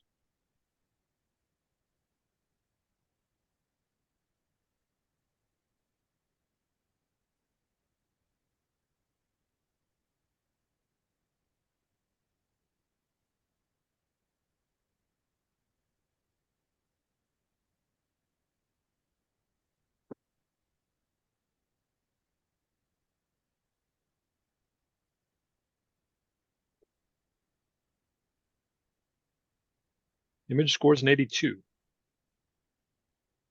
All right, congratulations. Okay, let's see. Let's hear from Chris on this one. Sure, I'm at 82 in the merit category. Really, really clean capture, nice timing, great control of all the elements, from having a little bit of background detail and definition that's there, to having a strong center of interest. So really, really well handled on the technical front.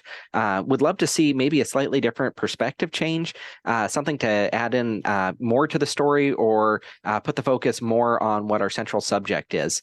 I think that there's a little bit of room for improvement there, but the technical stuff is just perfect. All right, thank you for that feedback. Very detailed and great. Okay, let's go to the next one. All right, the next is a nature landscape image, 2-on-1.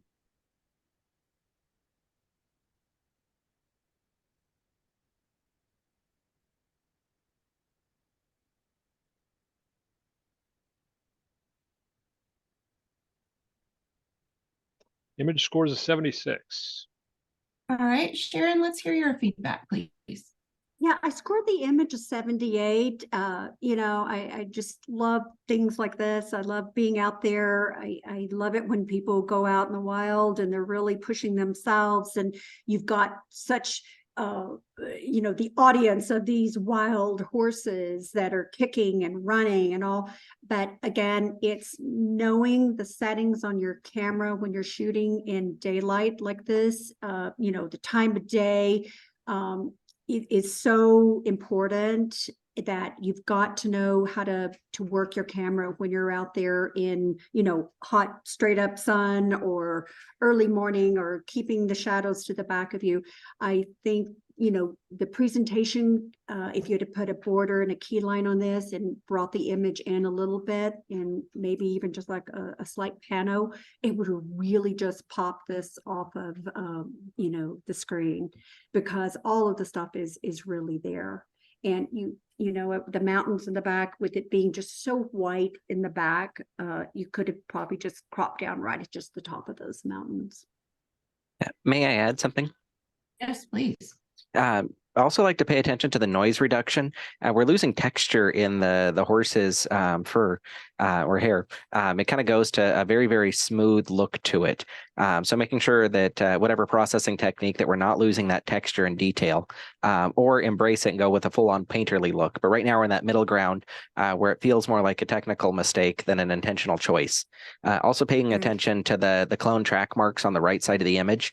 I'm not sure if something was removed or they added it, but there's quite a few repetitious marks there. Mm-hmm. And a lot of that could be shutter speed too. When you're photographing wild animals and they're moving, you got to be at a really high shutter speed. All right, fantastic. Thanks so much for that feedback. All right, let's do the next. Next is a senior category image, Scarlet Shadows.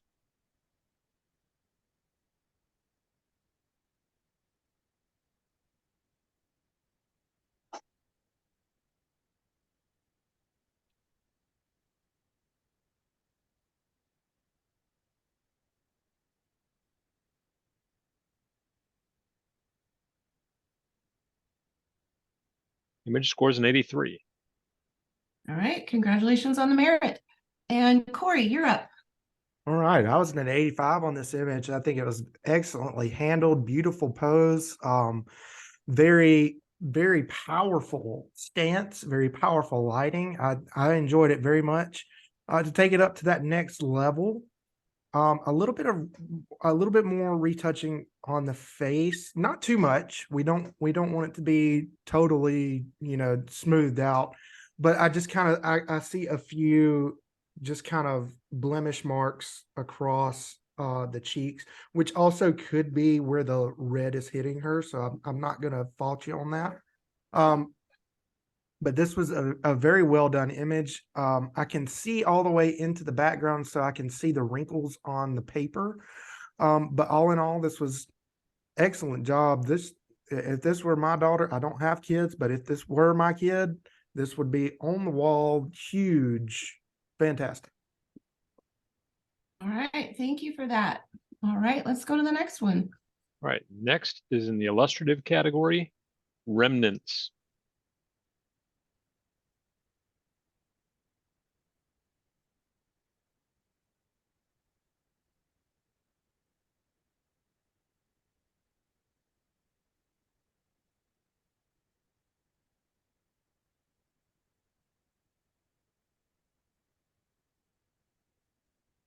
Image scores an 80.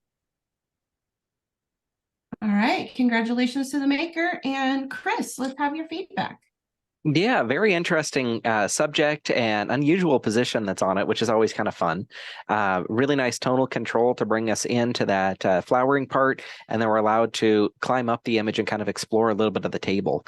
I would love a different title or something that lets me know how I should be feeling. What are we remembering? What should we take away from viewing this image? I think that if we added more of that storytelling element to it and helped explain, like, what's the vase that's up there, or is it an urn? Why is a flower wilting, and why was it placed there? If you could give me some sort of storytelling there, I think it would add to a lot for the impact of this. All Can I right. add something? Can I add something Sure, there? yeah. Yes, please. There appears to be some over sharpening going on within the texture of the cloth. It just makes kind of a checkerboard over there. So pay attention to the sharpening and the techniques used to bring, maybe make edges a little bit sharper. Pay attention to those techniques. All right. Great advice. Thank you. Okay, next image, please. Okay, the next image is in the children category, a quiet moment.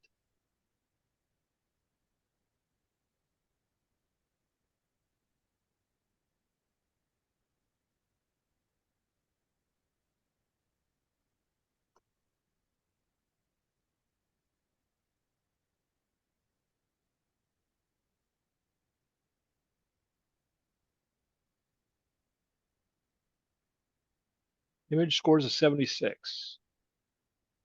All right, Sharon, let's hear what you have to say about this sweet little girl. I scored the image a 78, and yeah, she is very sweet, very adorable. I'm not pulling her in, cutting the person off at the knees, and the knees right there. I think you just need to recrop, bringing that up above the knees and maybe taking it in a little bit on the right side of the image. You know, keeping, I don't see a second hand, and I think that's important in imagery. When you've got a person, I can see it faintly through the netting of the sleeve, but I think it's important to keep those two hands and not chopping off someone at the knees.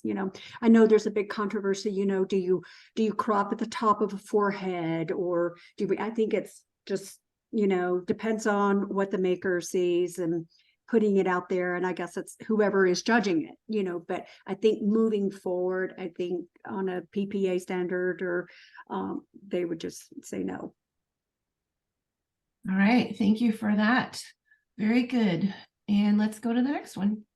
Okay, the next is a nature landscape image, sipping the best nectar.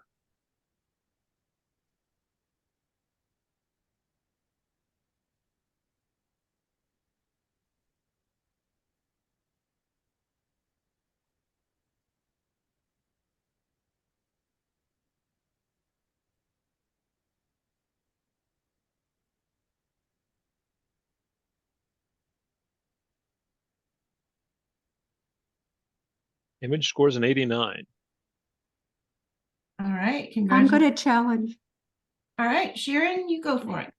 I think it should be in the superior category. I scored this image a 95. I can't see anything wrong. I stared at it and stared at it. And hummingbirds are extremely hard to photograph. And putting this, I mean, I just love this. I love the flowers on the right, the hummingbird, the wings are back. You know, it's definitely the title is perfect. The background, the key line, I think it's just beautiful. I would love to have this image in frame. I think it's stunning, and the maker did an excellent job of combining this and creating it. So I'd like to hear from my fellow jurors and bring this up into the excellent category. Sharon, can you clarify? You scored it in the exceptional. You had said superior, and then you ended with excellent. Oh, I'm sorry. I'm telling you, I can't see my sheet anymore. It's 95 in the exceptional category. Sorry. Thank you. Okay. Just want to make sure I'm understanding. It got dark in my living room. And Chris, why don't you go ahead and go? Sure. I'm at 84, the high end of the deserving of a merit category. It's very technically well done. It's incredibly hard to not only freeze the subject, but we've got just the faintest motion in the wings, just adding a little bit more to that storytelling. Really, really strong flowers, that pop of purple up against the gold. It all works really, really well together. I am wondering why we don't have any more texture or detail in the background. I like that it's out of focus and very simple and stylized there, but it makes me feel like we should have something that's going to give us these rich, vibrant colors that we have everywhere else in this image. So it looks more like an illustrative piece that's coming through versus something that would have been photographically shot. I know we're in the illustrative category here, but I don't know, it just seems a little bit of a disconnect having that complete beige background up against our subject. All right, and Corey. I landed at an 87, and I agree. I'm so glad it was challenged because I know that I was a little bit low. A few issues for me, and one that I want to address is this vignette that's only at the top.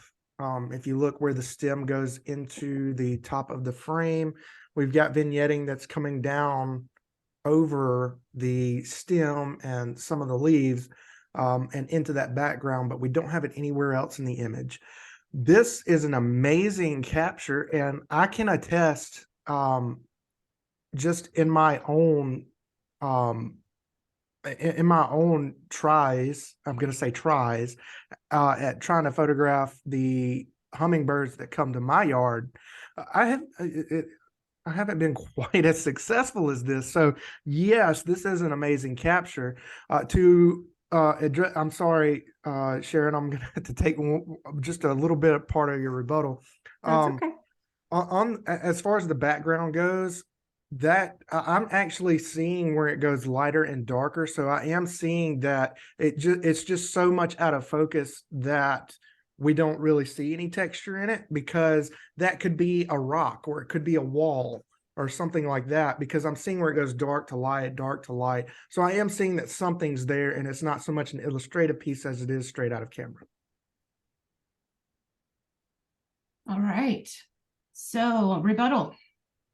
Yeah, I hear you guys. I totally agree. I still feel it's in the exceptional category at least a 95 on the low end of the exceptional category, because and Corey, I have photographed hummingbirds over and over and over, and I have them here, and I have for years, and I have one image out of probably 20 years that I've actually printed of photographing hummingbirds.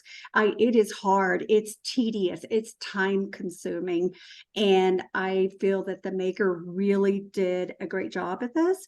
And I don't have a problem with those kind of graded difference in the texture in the background, and it could have been intentional, and it could, like you say, be part of a building in the background, but I think it just adds to it. It's kind of, you know, the mystery of what's behind there. But my eye takes me to the hummingbird and to the flowers, and I feel the background just adds that little bit of depth to the image. And I'd like to have you guys come up with me if you could.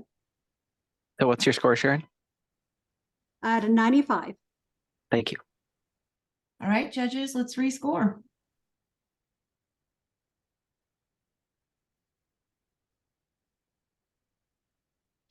Image scores a 93. All right, congratulations. Another great challenge. Wow, good job, judges. Fantastic. And congratulations to the maker. All right, let's keep the night moving. Okay, the next one is a photojournalistic image. It is basic bike electric rider.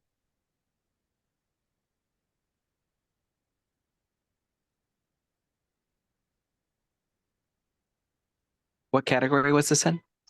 Photojournalism. Thank you.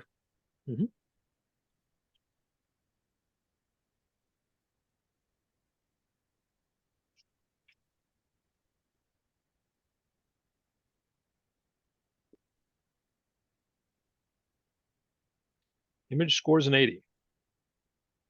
All right, congratulations on the merit. And Chris, you're up.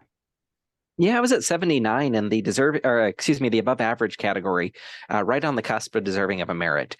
I do enjoy the subject matter. He's a very interesting bicyclist. I don't fully understand the electric rider unless we're commenting about his personality that's on there.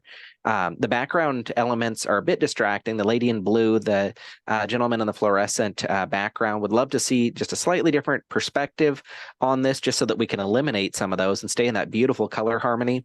Maybe add a little bit more space or width around him so he doesn't feel like he's crowding those edges as much. And some sort of presentation would be nice as well. All right, thanks, Chris. Thanks for that. And what's up next, Dan? Okay, the next is a nature landscape image. Dry tanks.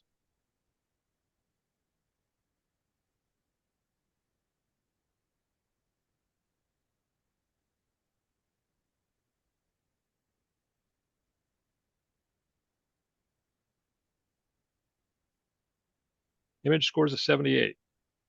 All right, Corey, let's hear about dry tanks. So I definitely see the story here, because obviously there's supposed to be water here and it's not, and it's a desert scene. I just feel like time of day, took this down. I was at a 78, by the way. I feel like time of day was just the wrong capture for this image. We've got no atmosphere going on in the sky, and we've just got different colors going on. We've got blue sky, and then we've got the blue rocks, and then we come into the red and yellow rocks, and we just got no consistency with color going on there. But definitely go back to this spot and call me, and I will meet you there, and we can both photograph here, because I want to go to all these places. Oh, I know, right? All these places look so great. So much fun. Okay, thank you for that, Corey. Good job. All right, Okay. Dan, what do we have next? Next is in the digital artistry category, melodic mystery.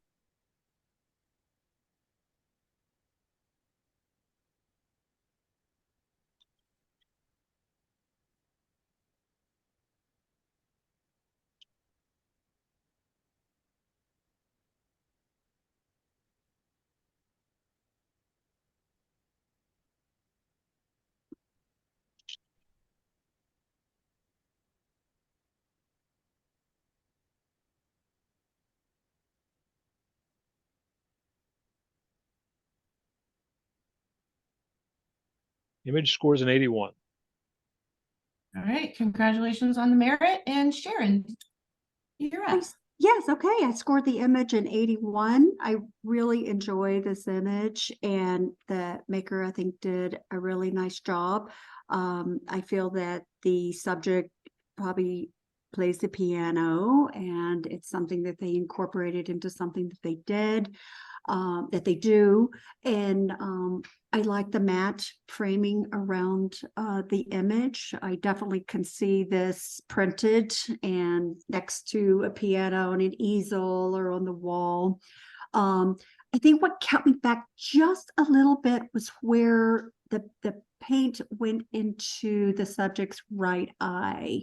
I felt like it was just a little smudgy in that particular area.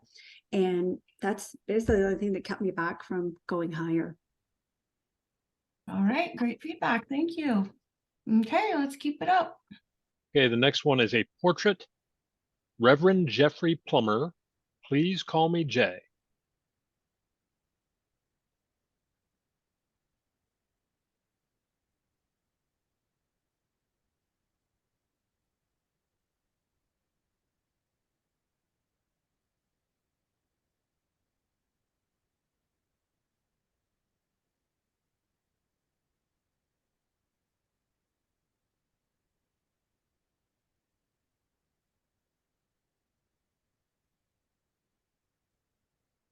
Image scores a 78. All right, Chris, we'd love to hear your feedback. Yeah, so interesting subject that we have here and great expression coming from him.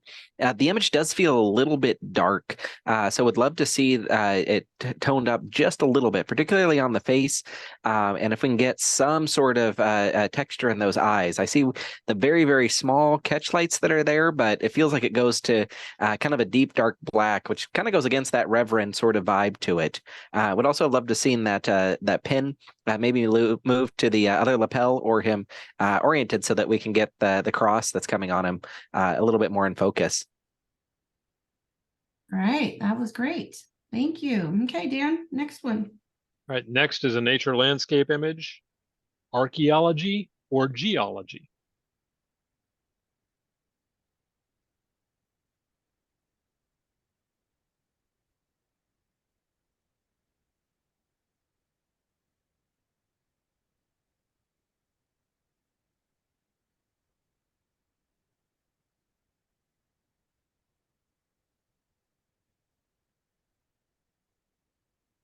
Image scores an 80.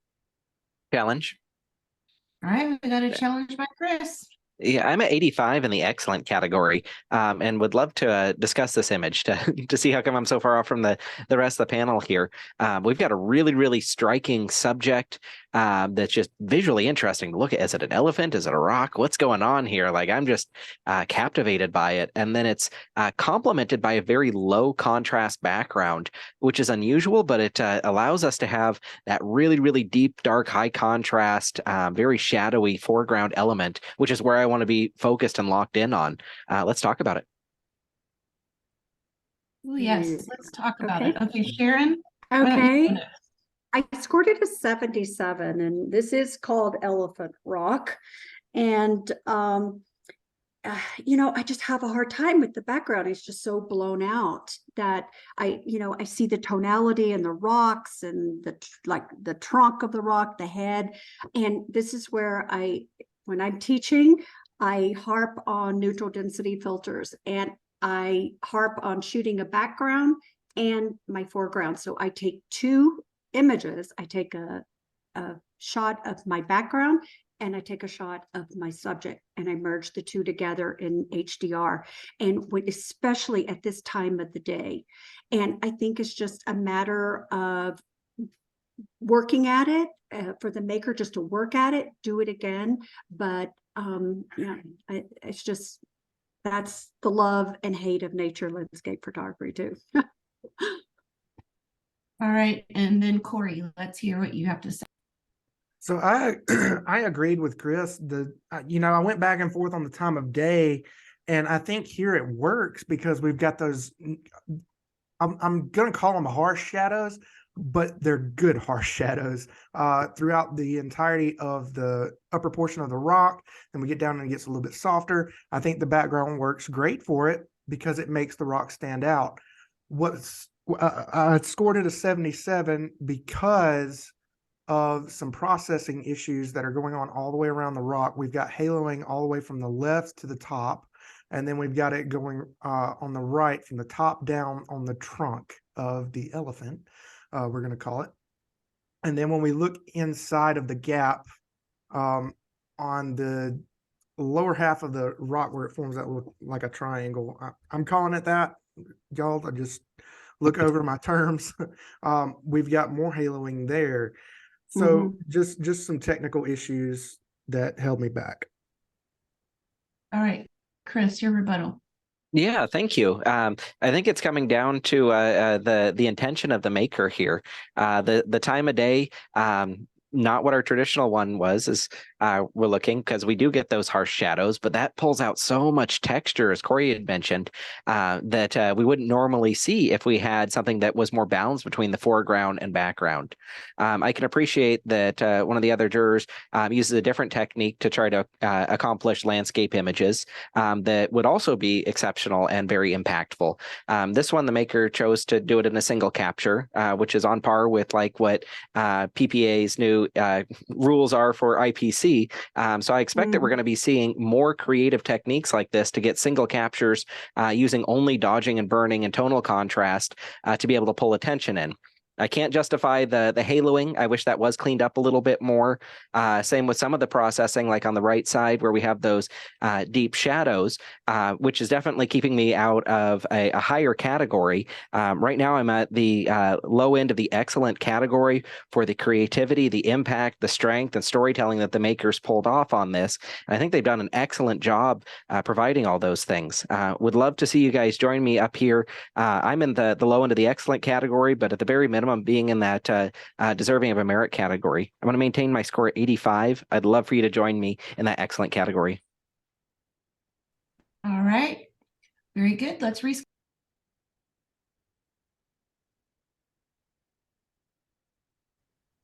Image scores an 82. All right. Excellent. Great challenge. Thank you. And congratulations to the maker for the merit. All right. Let's see what's next. Okay, next image is a portrait image, blooming ballerina in a field of poppies.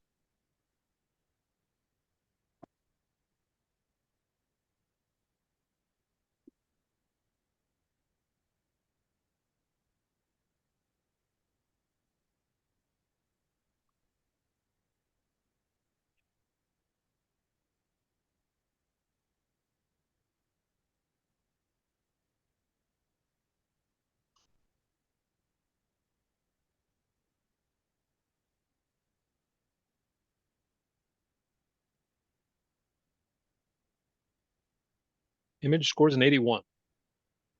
All right. Congratulations on the merit. And let's see, Sharon, let's have you. go Okay, next. I scored this image an 80. As it's a nice, lovely capture. I mean, the spring flowers are just everywhere, and do whatever you can do to get everybody out there and get photos in them. And this is very creative. It's something different, a ballerina in the field of poppies. I held back basically, I find it what I call a green merit. It's a great capture. I'm sure the model loved this image. It's something she can put in her portfolio. It's different.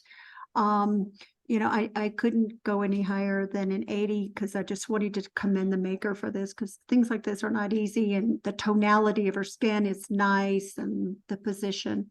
So I don't know if any of my jurors have anything else to add to that. All right. Uh, Thanks, Sharon. I do have one thing to add. On a critical note, watch out for over sharpening, particularly on her back arm as we're intersecting with the flowers. We do get a very, very harshly defined line there. So just making sure that we're not processing it too much so that we can maintain some of that natural vibe to it. All right. Thanks, you guys. That was great. Yeah, this Okay. makes my feet hurt. Yes, I wanted to say that, but I didn't want to say Oh, that. right. Oh, that position, that pose. Ouch. Beautiful. All right. Let's see the next one, Dan. All right, the next is a nature landscape image. We kiss at sunset.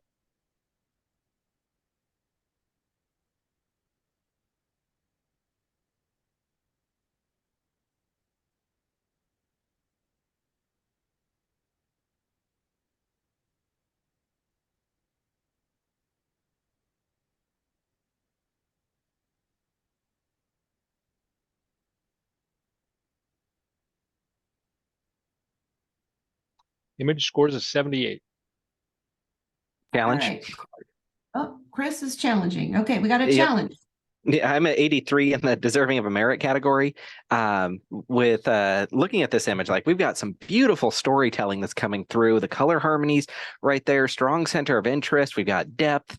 Like so much is working so well in this image. Just give this very serene, peaceful moment as we kiss at sunset. It's got definitely a romance to it. If it had a presentation that was on this, we'd be in a completely different category going through. But I'd love to talk about it. All right, Corey, let's hear your thoughts. Yeah, so I scored this a 75, and I agree. I fell in love with the two horses right here in the middle. Even just the color that's going on, this red and yellow, very gorgeous. But I scored it a 75 because of some technical issues going on. The first thing that jumped out at me are dust spots going on in the back. If you look above the second horse from the right, we've got a big old dust spot there. And then right there at his hindquarters going on to the back, we've got dust spots. Then we've got half a horse cut off.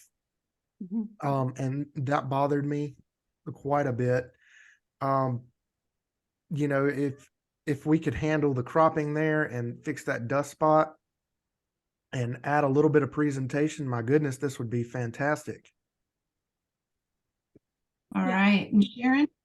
I agree exactly what Corey said, and I'm second guessing if those dust spots are not kicked up dust, and you're getting some of the light coming through from where the dust has come up and fuzzed around. But I'm if the maker had just cropped it different and a border on this with a key line, wow, I would have been like all over this. All right, and rebuttal, Chris? Corey, why you gotta say those things to me? It's such a cool image, but now I can't unsee them.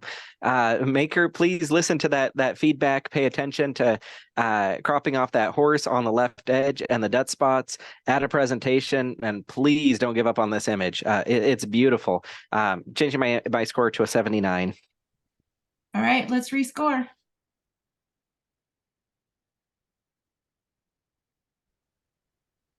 Image scores a 78. All right, that was a great challenge. I know sometimes it's hard when they challenge and judges go down, but this is definitely a fantastic learning experience. I hope that we'll have thick skin and take this as great constructive criticism. So thank you, judges. All right, let's go to the, say that again. And this is a phenomenal capture.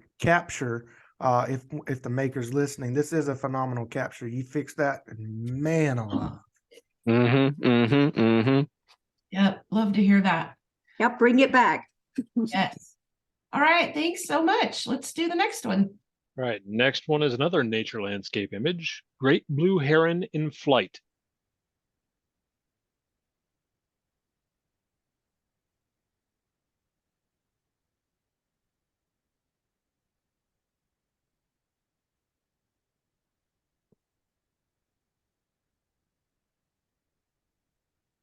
Image scores a 73.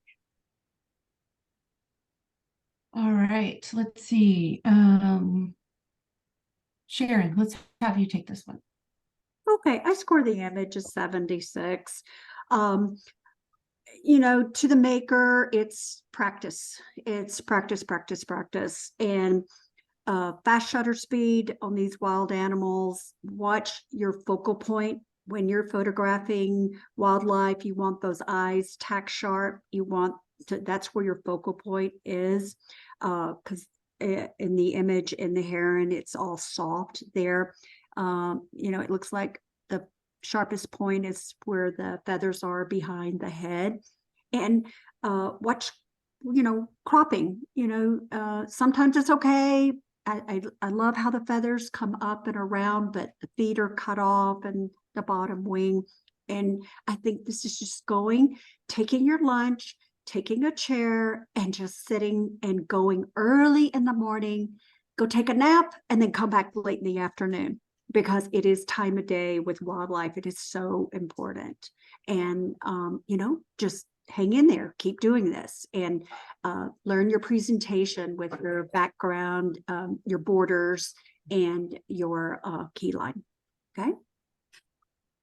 Oh, fantastic. Yes, great encouragement. Thank you, Sharon. All right, let's go to the next one.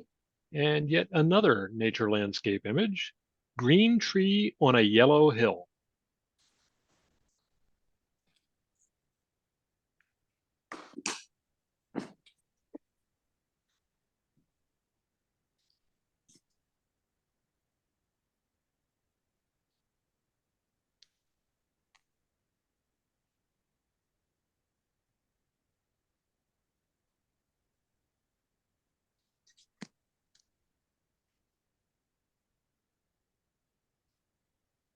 Image scores an 81. Challenge. All right, Corey, you're up for the challenge. All right, I scored this a 79, and when this first came up, I wanted to be so much higher. But unfortunately, we've got ghosting going on throughout where the yellow is. If you look about 1/3 through the image on the left, where the flowers meet the sky, there's ghosting going on of some more flowers that maybe were there or something was going on there.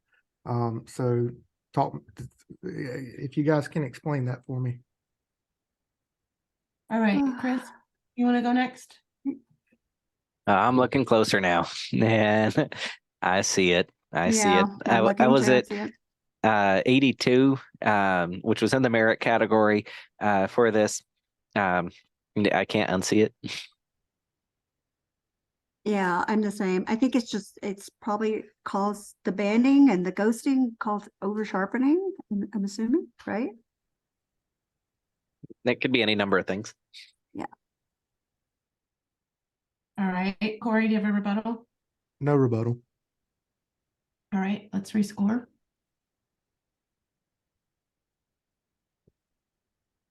Ooh, Image scores a 79. All right, thank you, judges. Again, great challenge. This feedback is really, really priceless. I hope everyone's really listening. This is fantastic. All right, Change the let's keep title going. to the maker. Oh, okay, change the title. Good. Yeah, Yeah, it's super descriptive. Yeah, this is a great graphic piece. I really like it. Clean up that skyline and give me a different title. Solo. Yeah, keep working. All right, thank you, judges. All right, Dan. All right, next is a senior image, golden.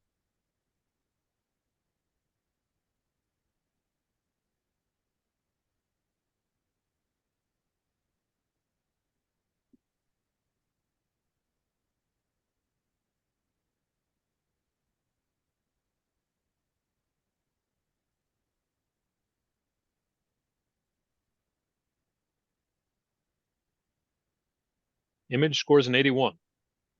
All right, congratulations. And Corey, take So it I away. scored this. Okay, I scored this image an 80, and I went back and forth between no merit and merit. Just out of sheer, I'm having to turn my head to look at her. I know this is a thing where we photograph them upside down and different things like that. It just throws me off a little bit. But this is fantastic. I mean, it's a fantastic art piece for, I believe it was a senior category. Correct. Yeah. So well done. I don't really have any critique on that other than my own preference as far as having to turn my head. All right, a head turner. Thank you for that. All right, and let's keep going. All right, the next one's an illustrative image, feeling a little blue and lonely.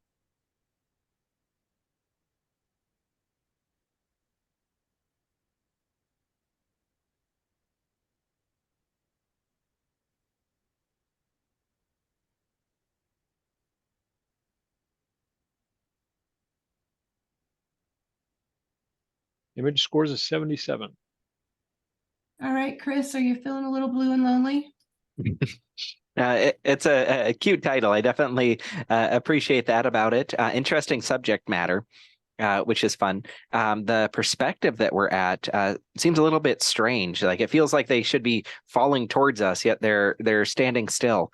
And we've got some interesting lighting choices as well, casting unique shadows on the different subjects that are there for our still life. So would love to see the maker take a little bit more control over it and have very intentional choices that either aids to the storytelling or tells me more about the scene or the setting. Gives me something there. All right. Thanks, Chris. I love the And- creativity in our group. This was great.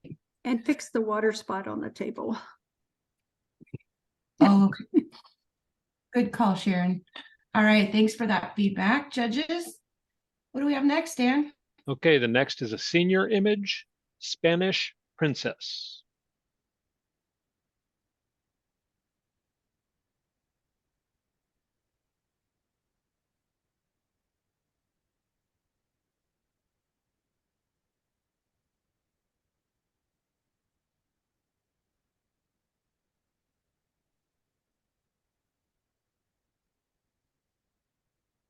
Image scores an 82.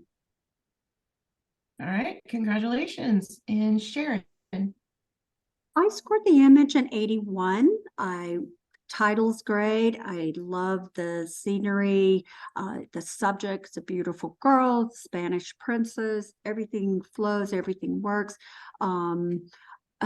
Maybe a little vignetting around the edges just to kind of draw my eye in, because there's a lot of stuff going on in the background with the stone wall and the tree and the branches. Just want to come in a little more. I can, just focus on her.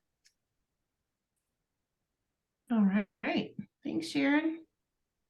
Right. Dan. Next image is an illustrative image, children's pool at sunset.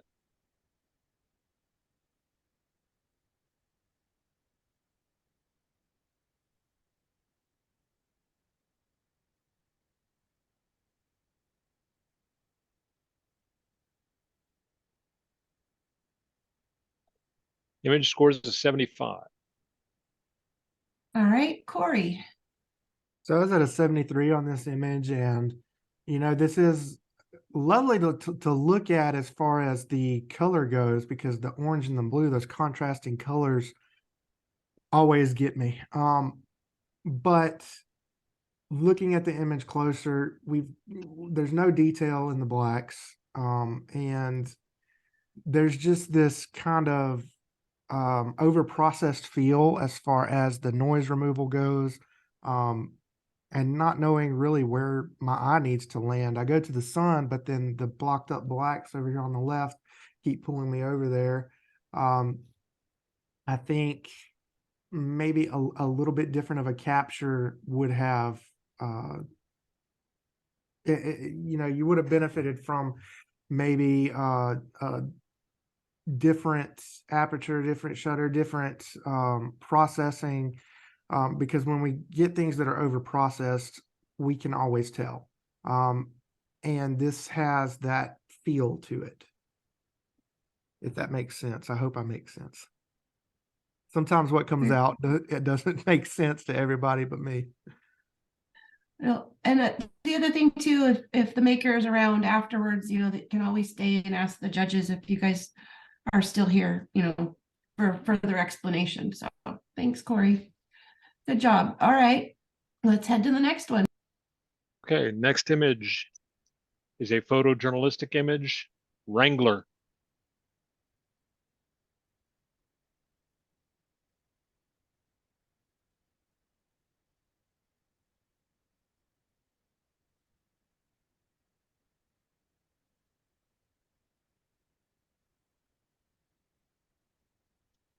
Image scores an 88. All right, congratulations. And let's see, Chris, why don't you take this? Yeah, this is an excellent image and aptly in the excellent category. I was an 88 with this one. The storytelling, tonality, the Wrangler on the butt, like it all works together. Beautiful title that's coming through. I wish we could do something about the upper left, that blown out sky that's behind him just kind of pulls me out of the image. And so I'm not able to fully enjoy all the texture and details that the makers put into it. May also experiment with a different matte color. The black is working, but a white one may give a completely different feel or allow us to focus on different elements on that image and help balance out that over white area. And see if you can get Wrangler to buy this image, because this would be a perfect product pick for them. Exactly. I could see this on a magazine because you've got the negative space on the right and it's just Wrangler right across it. Oh, very good. Love it. Good job, Maker. Okay, let's go to the next. All right, next image is in the nature landscape category. Wall Street Vibe.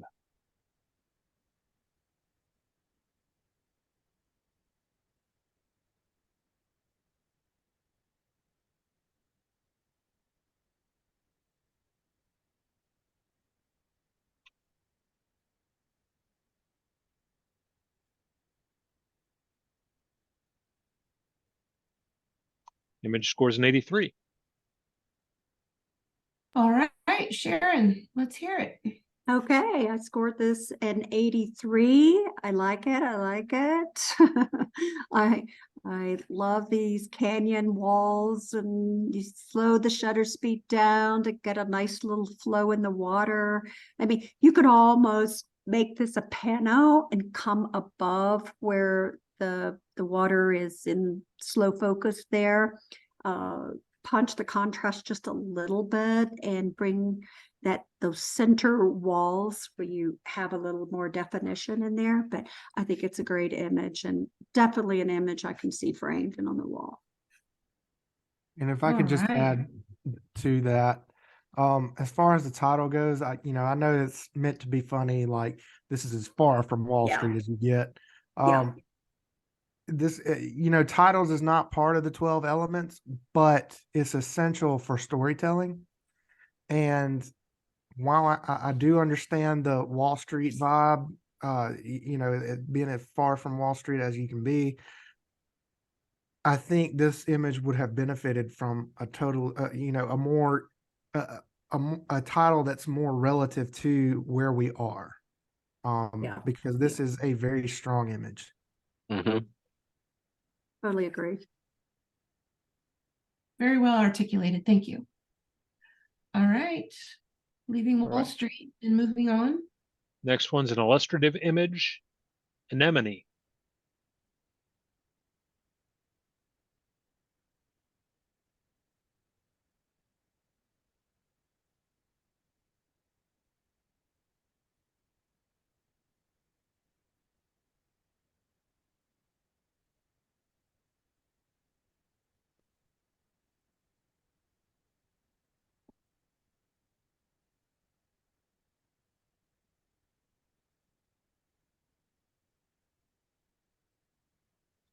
Image scores a 77.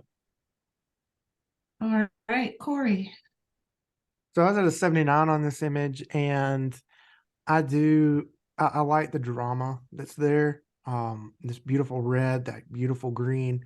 What held me back was it's fading off into nothing over here on the camera left, leaf, stem, and all. And I know that it's what the intention is there, but it's just basically a floating flower. So if we had something for that stem to grow out of, this would have been so much stronger for me. But as it stands, I could not get into the merit category because it's just a floating flower. May I add to that? Yes, I'm please. seeing a black line where it's almost like the bottom stem was painted out with it, and around that I've got kind of a slightly lighter shade of black from what it feels like the natural background is. So paying attention to that technical detail, maybe toning down the stem just a little bit, making sure it doesn't float.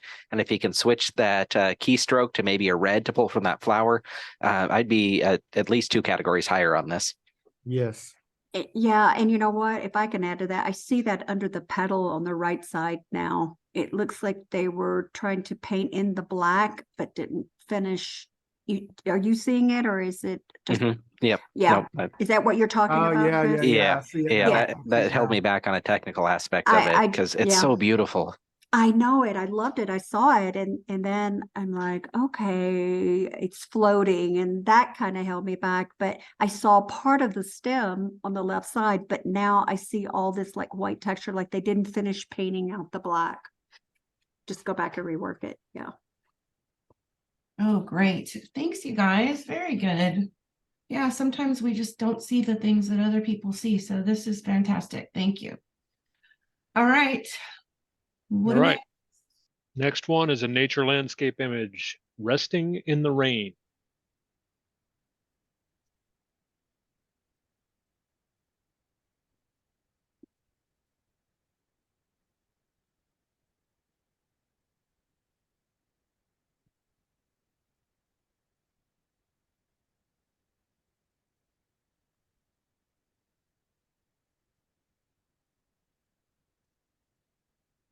Image scores a 79. All right. Chris. Yeah, very, very interesting capture. I like that we've got both the insect and the plant that's coming through. A lot of unique texture that's happening. I'm struggling to find a very, very sharp point. Maybe it's at the hornet's butt, but it's not on the eyes. It's not on the plant itself. So everything feels like it's just almost there. I think that if we had that tack sharpness that would come through, would have a completely different interpretation of this. All right. Very good.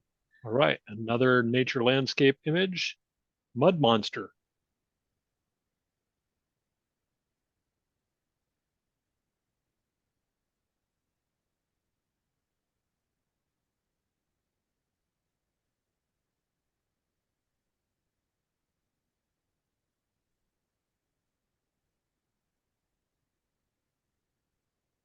Image scores a 79.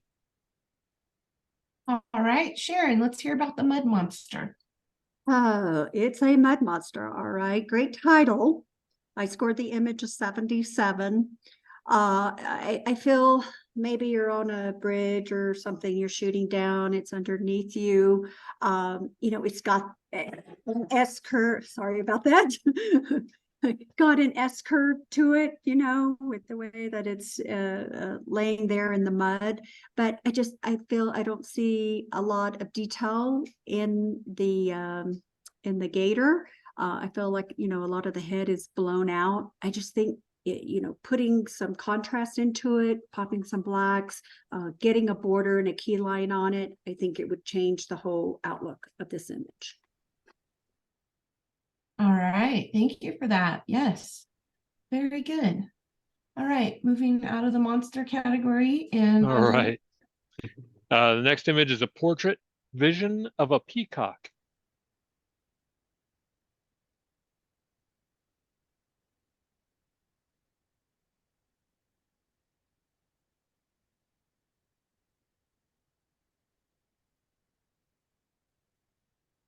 What was that title? Vision of a peacock. Okay.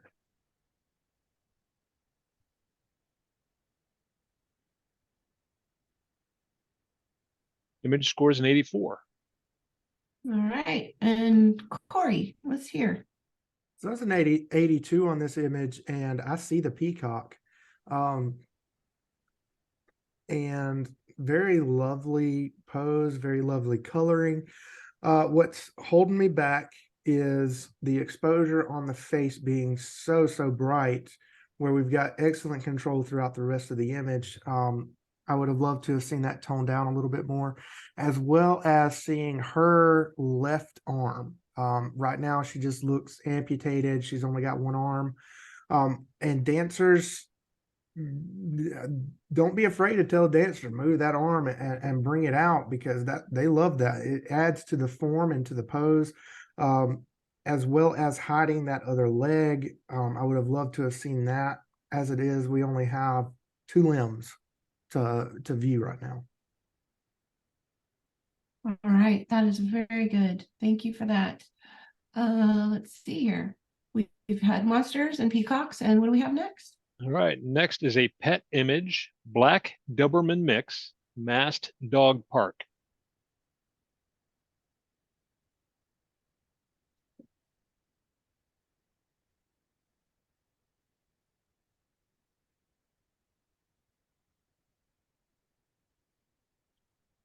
Image scores a 74.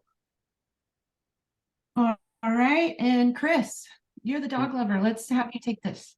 I do love my puppers. And this one, you just smile looking at this guy. You definitely got that smile coming back at you.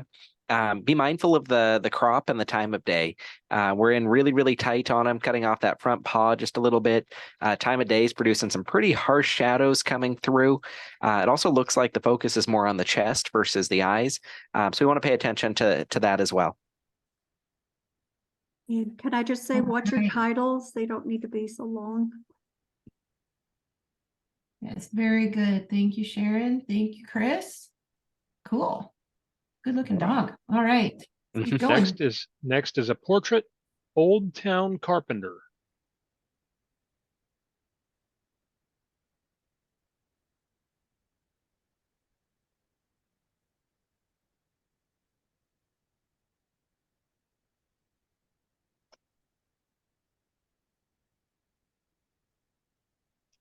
Image scores a 75. All right. Let's see. Sharon, let's take this Old Town Carpenter. Okay, I scored the image of 75.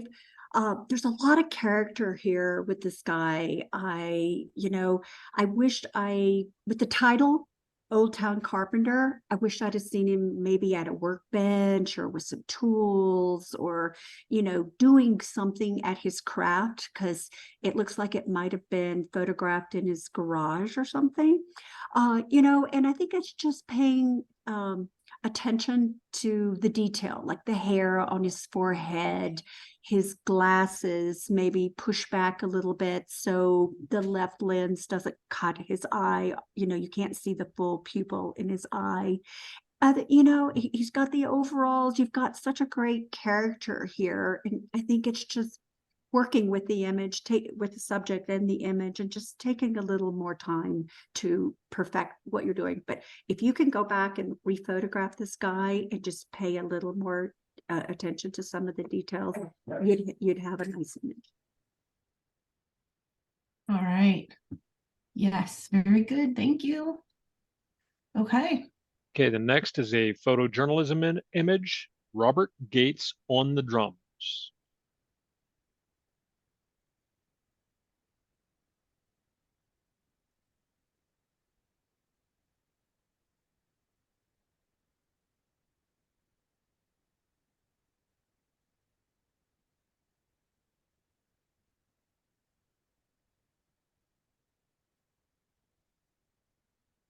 Image scores a 75. Drum roll, Chris. Yeah, we've got some great composition coming through. Definitely tells into the stories, beautiful color harmony that's happening. There's a lot that's going right. I am looking at some of the technical stuff, though. Having a hard time finding a focus on his face, which is where I want to be looking. Looks more like his shoulders are in focus versus what his face is doing. I'm also seeing some haloing going around, like the symbols and a couple other areas, just making me feel like it's been worked or overworked in those. So if we can get the focus and the processing in check, we've definitely got great storing and great intention that's going there. Just another note to the maker, be mindful of the titles. Less descriptive and more emotive would be fantastic. And some sort of presentation would help give us a polished look. And to add to that, to the maker, in the photojournalism category, you're not supposed to do any processing to the image other than minor dodging and burning. And with these halos around the symbols, I do believe that's from basically bringing down exposure throughout the image and then masking it off, which is not allowed in this category. Yeah, can I say one thing, Michelle? Sure. In photojournalism, to be mindful of photographing people with sunglasses on, because it catches the reflection of yourself and other subjects in the sunglasses. And just like car hoods and things like that, you'll see reflections of yourself if you're not careful. Oh, this is all really good. Hope everyone's listening. Thank you so much, judges. All right. Okay, Dan? next we have an illustrative image, Pier Cafe on the Bay.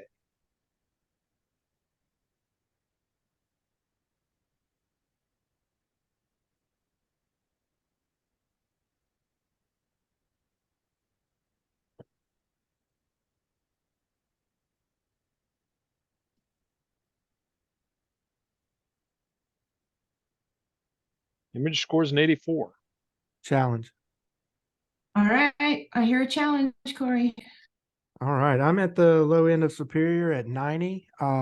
This is a great capture. This is a great illustrative piece.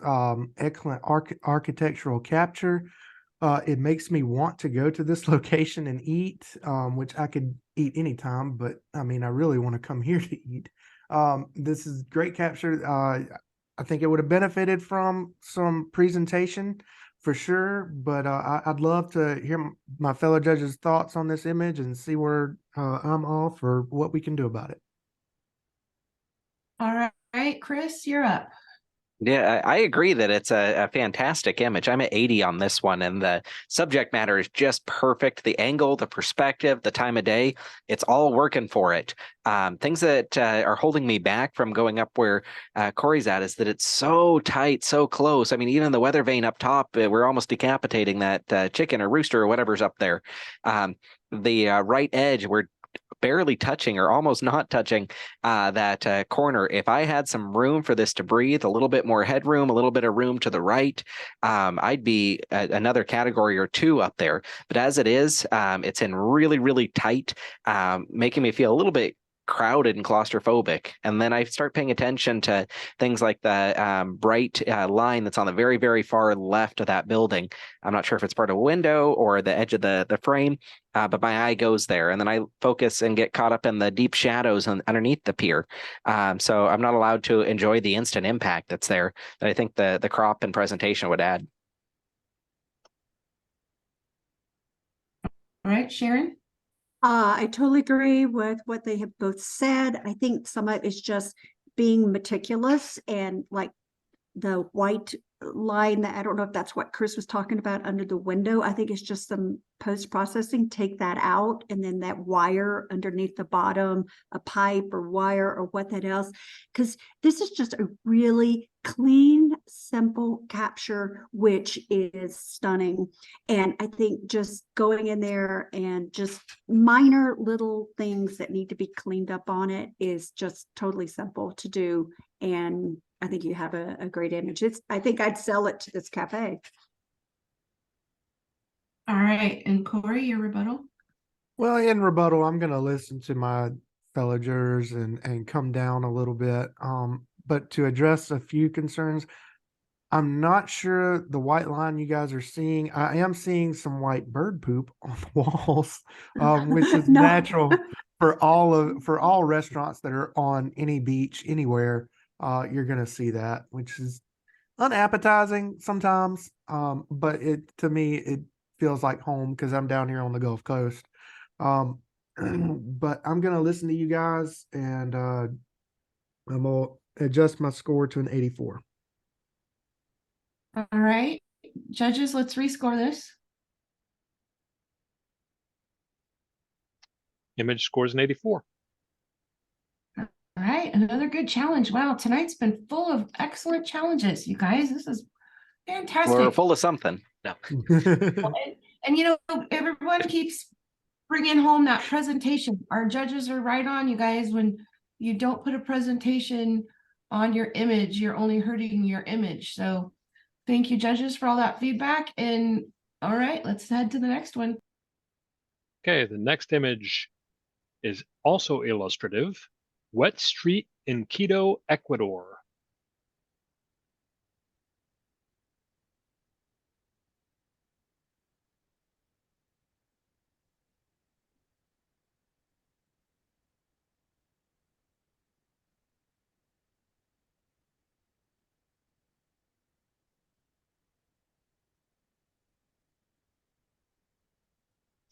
Image scores a 74. All right, we've been around the world, and Chris, let's go to Ecuador. All right. So it's a very fascinating perspective. I love that straight on, going with the nice reflection, just draws you right in. We can see the tower in the background, interesting architecture that's on the side. If we're going to be in the illustrative category, would love to see the people removed. So maybe playing with camera techniques or taking multiple exposures to stacking so we can enjoy the atmosphere. Or switch it to a reportage category and focus on the people and the interactions that are there. Right now, I've got conflicting stories that's causing a bit of confusion for me. All right, that all And makes just sense. to add something there, we've got some textures going on in the sky that aren't present throughout the rest of the image, as well as a vertical line right there at the edge of the building on the right where it meets the sky. Take care of these issues and some haloing. All right, good attention to detail, you guys. Thanks, judges. All right, let's leave Ecuador and move on. Okay, photojournalism. Mummer Parade at Greenfield Village, Michigan, December 2022.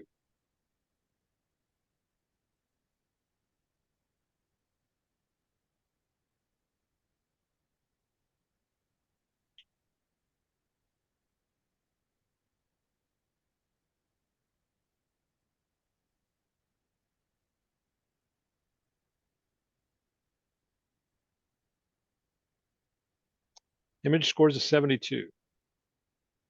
All right, Corey. I was at a 71 on this image, and you said this was the illustrative category? No, photojournalism. Oh, I'm sorry. So I'm looking at this image I do apologize. I scored it as if it were illustrative, but I'm struggling with exposure and what we're supposed to be looking at and what's going on within the image. So I'm gonna let my fellow judges chime in. Sure. Can I comment? Yes, please, Chris. Okay. Looking at the exposure on like the pig face there, it's a very fascinating subject. I'm kind of curious on what this event is. I get that it's the Mummers Parade. I'm not sure what that is or what that means, but some sort of parade going on. But the face is a little bit underexposed, so it feels very, very dark. And I get that it's nighttime, but it's still dark enough that I'm not able to fully explore and appreciate all the detail that's there.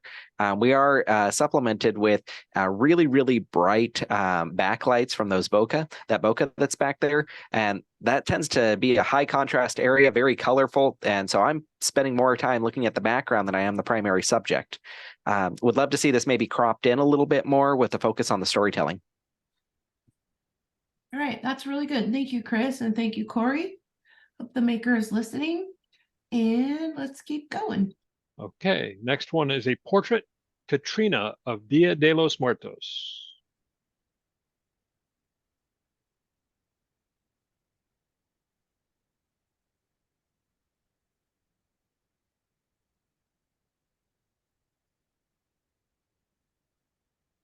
What category is this again? Portrait. Thank you. Mhm.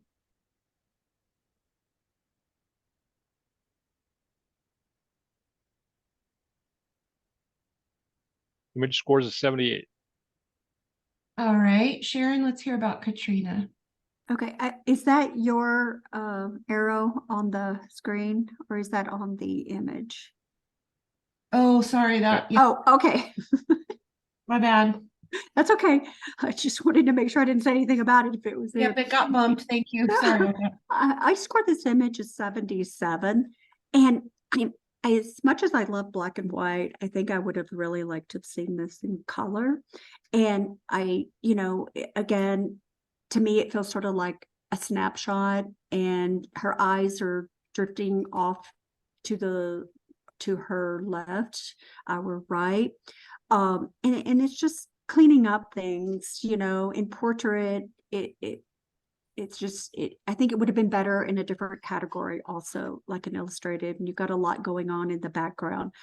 To me, portraits need to be pretty clean, and she's got stuff on her shirt and things like that. I think moving it into another category and then maybe vignetting down this background, cleaning up the background would make this work. All right, that's great. Thank you.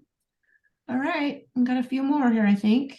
All right. Illustrative category, a refined jungle.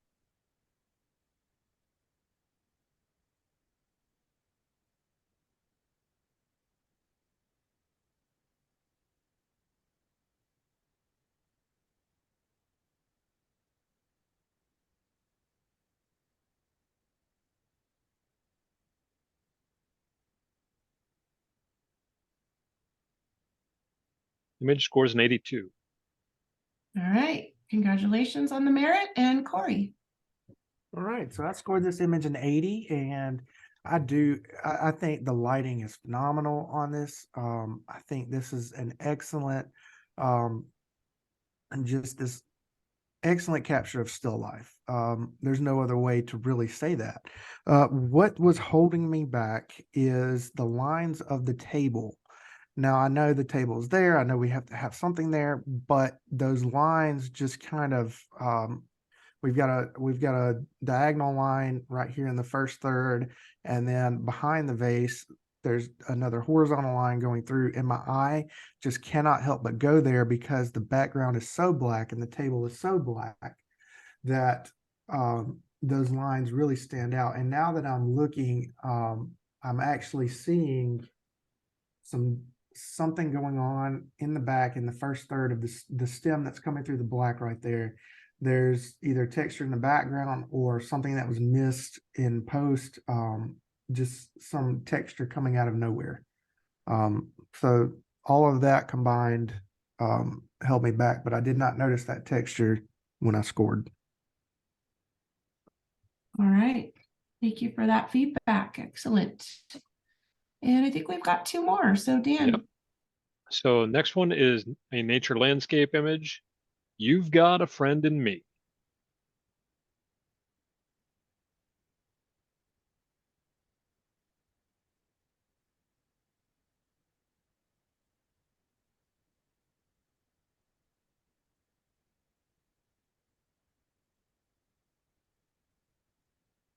Image scores an 84. All right, congratulations to the maker. And let's see, Chris, take this one, please. Yeah, beautiful image. I was at 82 on this one, and this is such a tender moment. And we're sharp. We've got great storytelling that's coming through. Really nice color harmony. I would love to see the primary subjects, the elephants, a little bit brighter. Maybe get some sort of specular highlights. It feels slightly underexposed in that front. So if we can adjust that and really embrace that texture and detail that's there, holy cow! I'd be up in the next category most definitely. Beautiful job and amazing timing, though. All right, thank you for that feedback. And Can I add think we something, have- Michelle? Yeah, please, Sharon. I think just taking some of the, cropping it from the top just a little bit more, because that negative space tends to brighten it some. And then, like Chris said, just up the exposure just a little bit, just to give it a little more detail. I think it's great. I love Thanks, elephants. They're sweet. All right, we've got the last one. All right, final image is an illustrative image, the weight of infinity.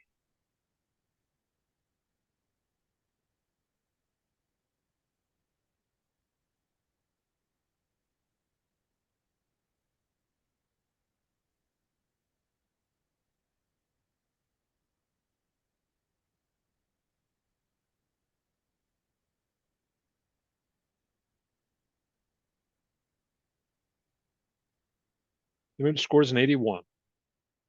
All right, and Sharon. I scored this image an 83. I really like it. And I know we were just talking about the lines in the front, the vertical lines, the table, and the background and stuff. And I see all of that in this image, but I think it works.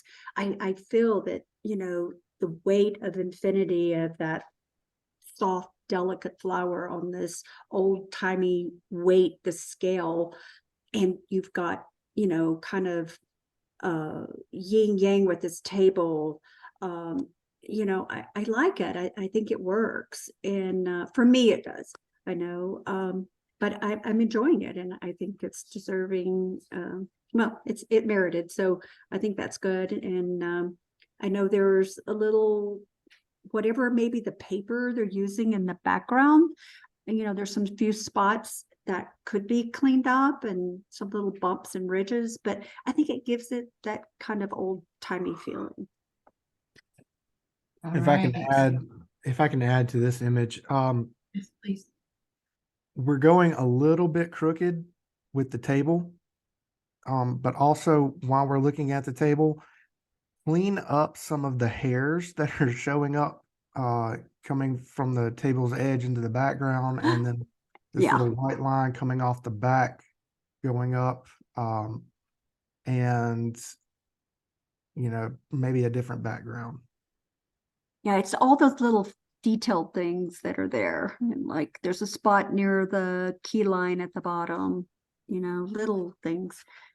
And if I can just say one of the suggestions to the maker, like blow your image up on your screen and start from upper left to right, and just take the image and go from left to right, right to left, left to right, and look at all those fine little details. Sometimes we just forget to do that. All the little details. Thank you, guys. Thank you. Thank you. All right, everybody. I'm going to stop my screen share. Is that Hold the on, last? hold on, hold on. Oh, sorry. So now we go back and we review the 78s and 79s. Oh, that's right. That's right. And so it is our practice to review all those that scored 78 or 79. And for the judges, when I put them on your screen, you're only going to use a score of 79 or 80. 79 means it remains the same. 80 means you've changed your mind and it's deserving of a merit. Understood. Okay. Okay. First one, nature landscape. I'm talking over here.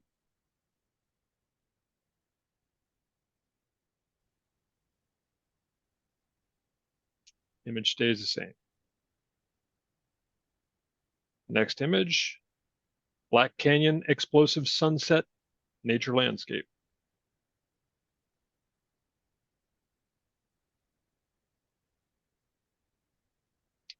Image stays the same. Next image is a photojournalistic image, the Alpini, former Italian mountain troops.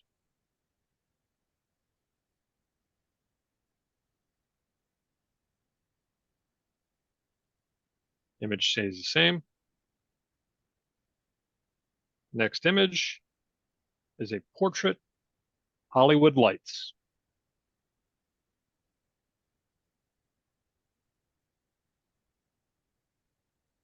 Image stays the same. Next image is digital artistry, sunset ride.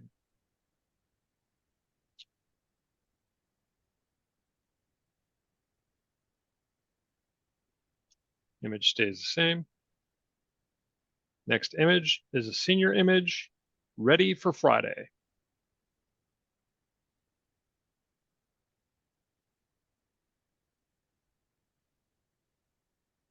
Image stays the same. Next image is a photojournalistic image, fun times at the Tet Festival.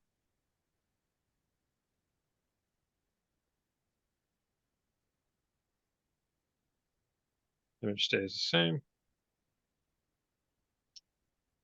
Next image is nature landscaped image. If I can find it. There it is, refreshed.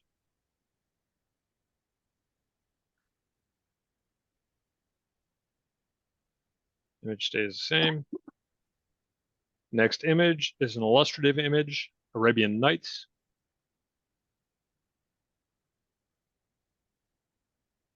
Image stays the same. Next image is nature landscape, dry tanks.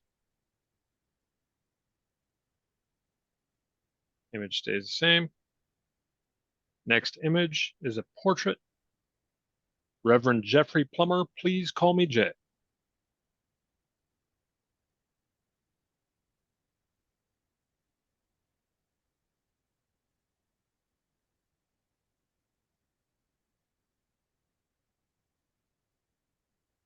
Image stays the same.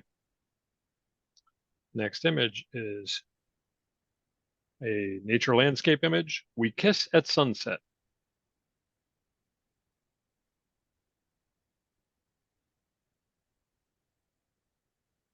Image stays the same. Next image is a nature landscape. Green tree on a yellow hill.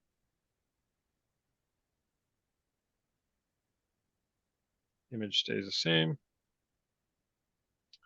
Next is another nature landscape. Resting in the rain.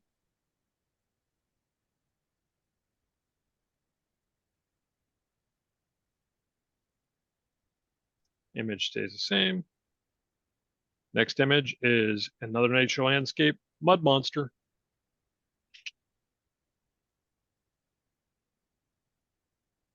Image stays the same. And the last image for review is a portrait, Katrina of Dia de los Muertos. Image stays the same. That concludes our 78-79 review.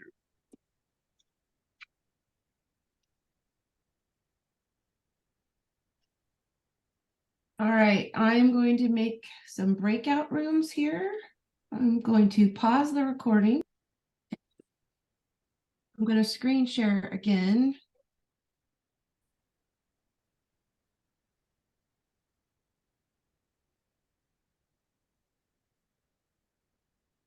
All right.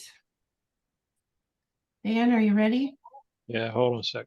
Every time you screen share, it makes it a full size thing on my screen. It cuts away my ability to do anything. All right, I got it now. All right, so we're going to go through here quickly. I guess the new change to printcompetition.com makes that best in category judging process a lot faster.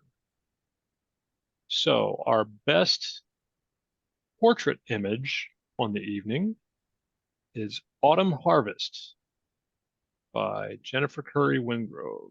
Why can't I select that?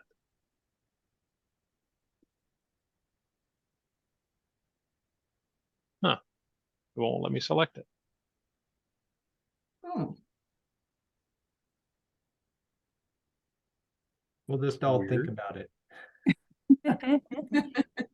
Yay, thank you. Yeah. Congratulations. That was a Jennifer. beautiful image. All right, hold on a second. Let me see if I can get back to the scorekeeper page. Does it show up now? There we go. There it is. It's on the screen now? Okay, good. Oh, I On don't the big one, not the Zoom one. Yeah, I don't know what's going on. I think it logged me out temporarily because I hadn't touched the app for a few seconds. All Okay. right. Congratulations, Jennifer. Thank That was you. a Thank you so much. beautiful image. Thank you. And it is basically out of camera. There's not much there that was edited, colors and stuff like that, but not much. Beautiful work. Thank Yes. you, Chris. Thank you. Really nice. All right. The next best in category is for weddings, the only image in weddings, When the Bride is a Ballerina. Yay. Whose image? Oh, by Patricia Martinez. Congrats. Sorry about that. Congratulations, Patricia. Okay. Next image, which is the best in illustrative, is an image by Otto Cruz, Oh. Desolation in Paradise. This will never, ever happen again. That was a Well great done. image. I am so excited. Well done. I thought the drop shadow was going to kill me. It is non-proportional. Very nice.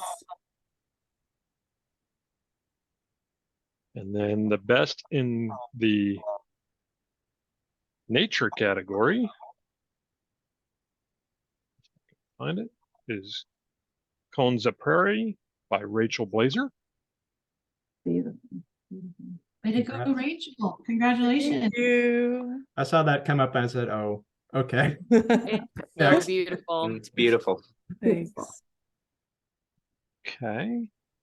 The next one, the best in pet category is, are you sure there aren't any more treats in that pouch? That's by Nancy Hazen. So cute. Hey, Nancy. It's my little son and daughter-in-law's pug. She will work He's for cute. treats. Very cute. Nice. All right. Best in seniors is Scarlet Shadows by Michelle Pennings. That was beautiful. Mhm.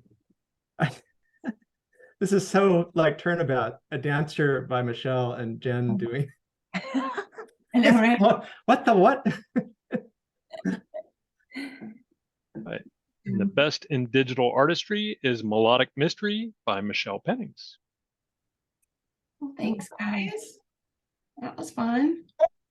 Very cool. Thank you. The best in photojournalism is Wrangler by Rachel Blazer. That was a great image. Yay, thank you. Mhm. That is Oh, strong. good one. And the best image on the evening, the best in show for tonight, is a nature landscape image, Homes of Prairie by Rachel Blazer. Beautiful. Woo! Wow. I was not Rachel. expecting that. Wow. Sure, it's Really nice. exciting. Well done. Thank you. Speech. We want to hear about it, Rachel. Where was So this? So where's Colta? it's a prairie preserve, tallgrass prairie near Manhattan, Kansas, where my Oh, sort of ancestral family lives. So I grew up not far from there. very nice. It was Thank you. beautiful. Great Yeah. job, everyone. Well, great job, everyone. I'm so proud of you guys and the judges. Everybody just did fantastic. PPSDC is killing it, you guys. This is great. Good job. I thought the Judges, thank you so much. The feedback was so helpful. Yep, Um, very much. it was Yay. sometimes you don't know Yeah. how to With your help, we can get a lot better. Thank you. know. Good, Yeah. good. I have one comment. Okay. Wall Street is a section of the Narrows in Zion. That's all I'm gonna say. No, it wasn't random, but I was just chuckling. I'm not upset. It was just, it was funny. Help us uneducated people. Yes. Yes.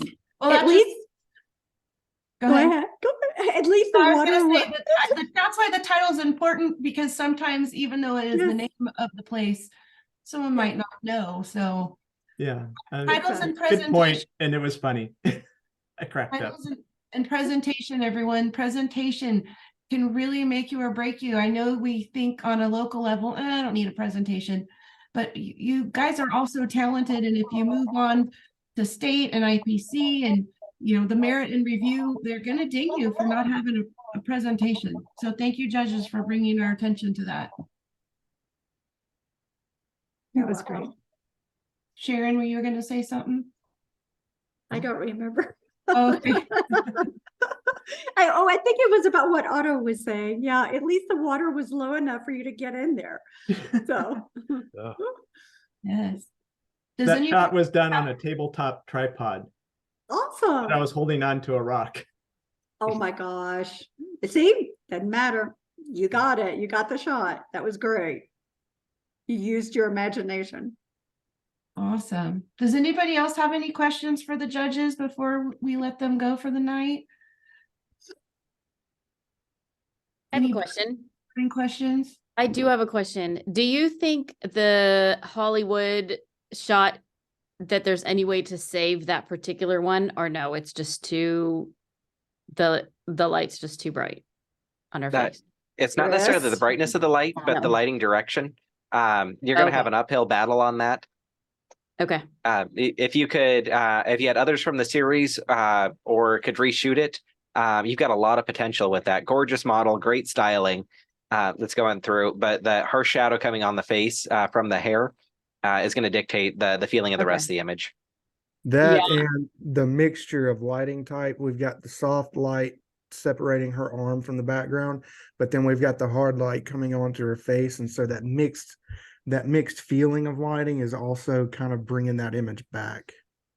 So if I would have just, because it's like that new thing that like Lindsay Adler put out, and I know she does a lot of that with that like spotlight kind of thing. And so that's what I was trying to do. And then if I didn't light up her back arm, I was like, it's just too dark. Then there's not like as much detail in anything because there's no other light. Well, go for a hard light to match the hard light that's coming on her So face. stay just hard. Yeah. If the background light would have been harder. Yeah. Correct. So like the one that's hitting her camera left shoulder, Yeah. if that had instead of been like, I'm assuming you had some sort of like gridded strip or something, Yeah. that was doing it. If you had taken out the diffusion fabric on it, taken off the grid and just let it go across her arm and then graze her chest so that we get some definition that's coming through. Yeah. We're going to start to sculpt her with it. If you move the key light so that we are shooting into where the bangs are. Yeah, I didn't then we even can think about the bangs. I was looking more at her nose.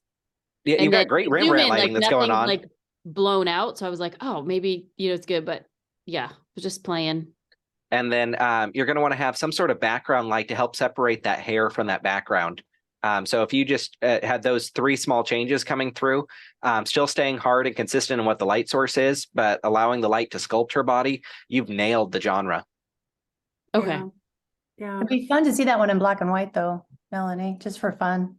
Yeah. Mhm. I know it's kind of a Black- fun genre, and I do have a number of seniors that ask me for it. Mhm. I kind of That's have, nice. yeah.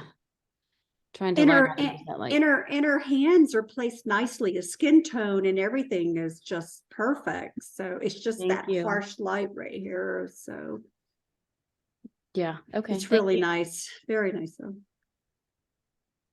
Oh, this is all so good. Good feedback. I love this. I'm learning so much from everyone's comments. Cool. All right, anybody else? Bueller? Maybe I'll ask. I picture the lemons. Did the concept work, or was it just the lighting mostly that held it back? With the blue and the lemons. Yeah. The lighting was getting me. It wasn't shaping the lemons in a feels like intentional way, and then we get a lot of spill on the background from it. And also lighting, there's multiple lighting directions going on with those lemons. So I can see that light's coming from the right, but the shadows of the lemons in the back, the shadows of the lemons in the front are hitting in a different direction than the main light source that we see on the lemons in the back. And if you look at the blue one, just to the left and just to the right, there's these dark spots on the table, which now that could be, the reflection of Could be the the overhead. yeah. But that was kind of getting me. I would love to see maybe a perspective shift where you're down on the like eye level with the lemons and just use a single top light, maybe top from behind, so we can cast some really nice shadows and play on the shape and texture of them. Okay. I like the core concept though, and a great title. Yeah, the title's great. You might even try one lemon with a stem with a little leaf on it, if you could find one. I think that might be kind of cool. So I use what I can. The idea was Yeah. to take on like race, because the blue lemon is very ugly looking, and the other ones I retouched the other lemons to take all the blemishes out of them. So, Clever. Cool. Very good. Okay, I have a question on mine. Mine is the flower girl. Oh, Okay, the so flower I was girl. listening to everything you were saying about the lighting. So this is almost straight out of camera, and I did, it's almost butterfly lighting, but I had it off just slightly off to camera left, just a little bit, just to create a little, not complete butterfly lighting, but a little loop off to the side. And then I used an highlighter so I could get some light up underneath. Oh yeah. Is there anything else that I could do to, I feel like I wasn't selling it. I don't know, like. If it were me, I think that your lighting and composition is really, really clever. Those Okay. dark spots pull me out of it. If you were to create like a new layer and then use like the lighten mode on a paintbrush and just paint with like a medium pink over those dark areas, it'd lighten up the tonality of them and make it so that you've got more tonal harmony throughout the entire image while still maintaining your color harmony. Okay, so you would do that on all the flowers or just the ones in the corners or? The really dark ones. Like I only want to lighten up those really dark bits. Okay, And Okay. in her camera right eye, where the highlighter was, okay, you may want to pull some of that out. Those two little specks on the right eye, and I think there's one tiny little one on the left eye. okay, where you can kind of see the highlighter on the bottom, paint back in her eye. Yeah. Yeah. Okay, What about that little shadow at the top of her forehead on that petal?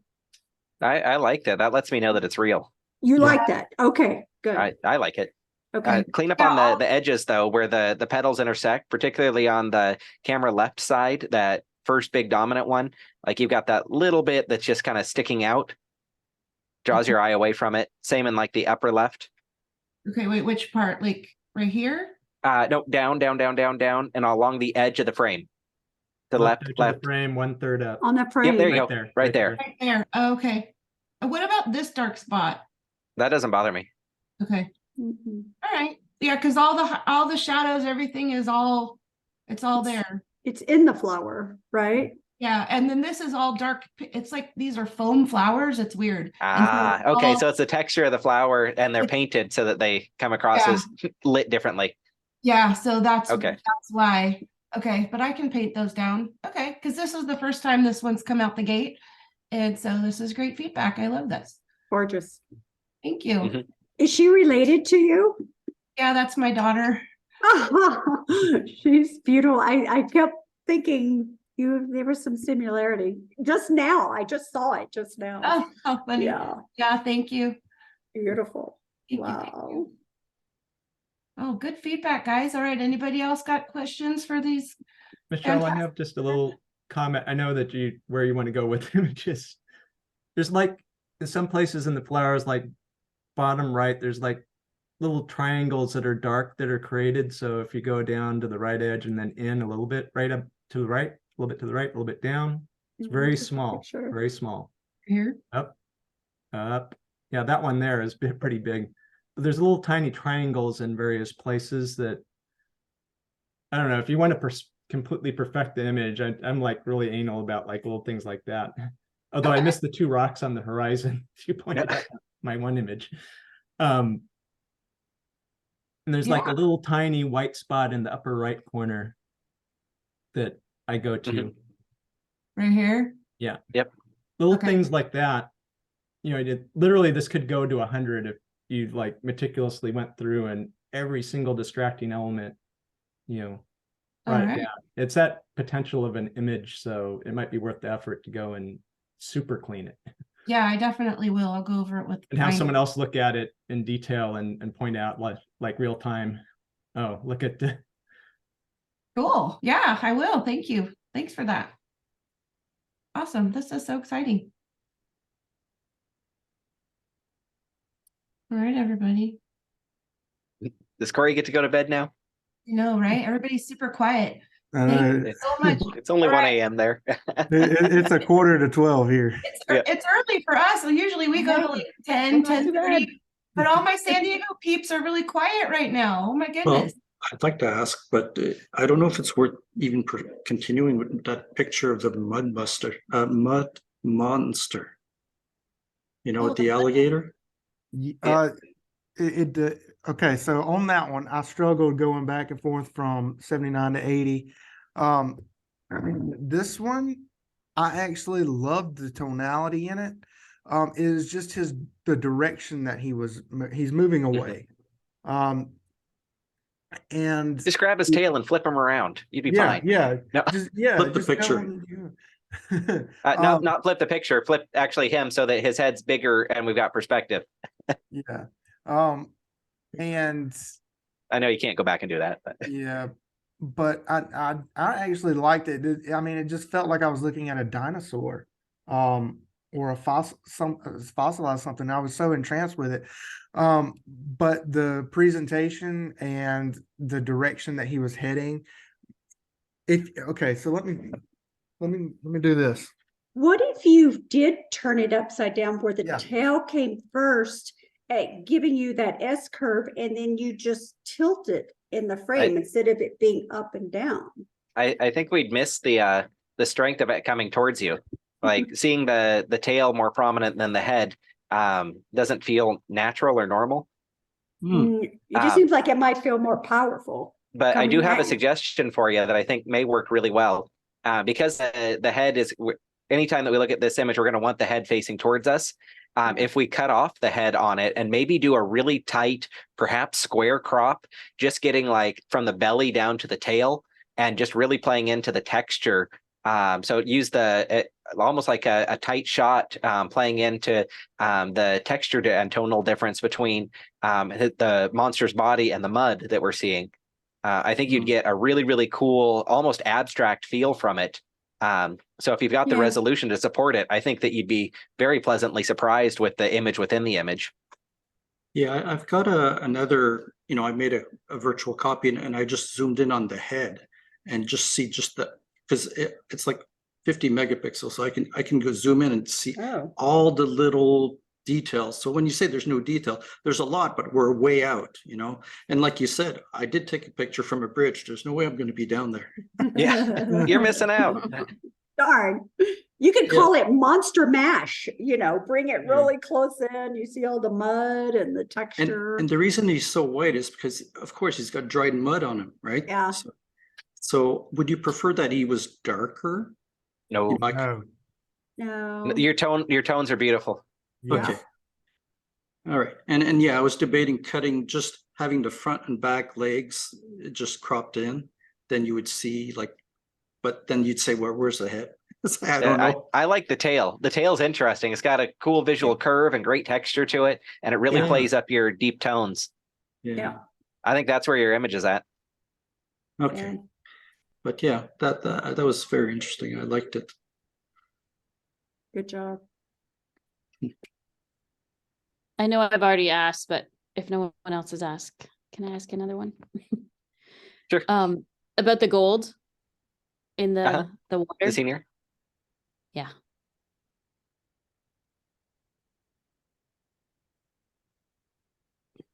Is she actually in water or? Oh yeah. So we did it in my bathroom in the tub. It looked like a crime scene.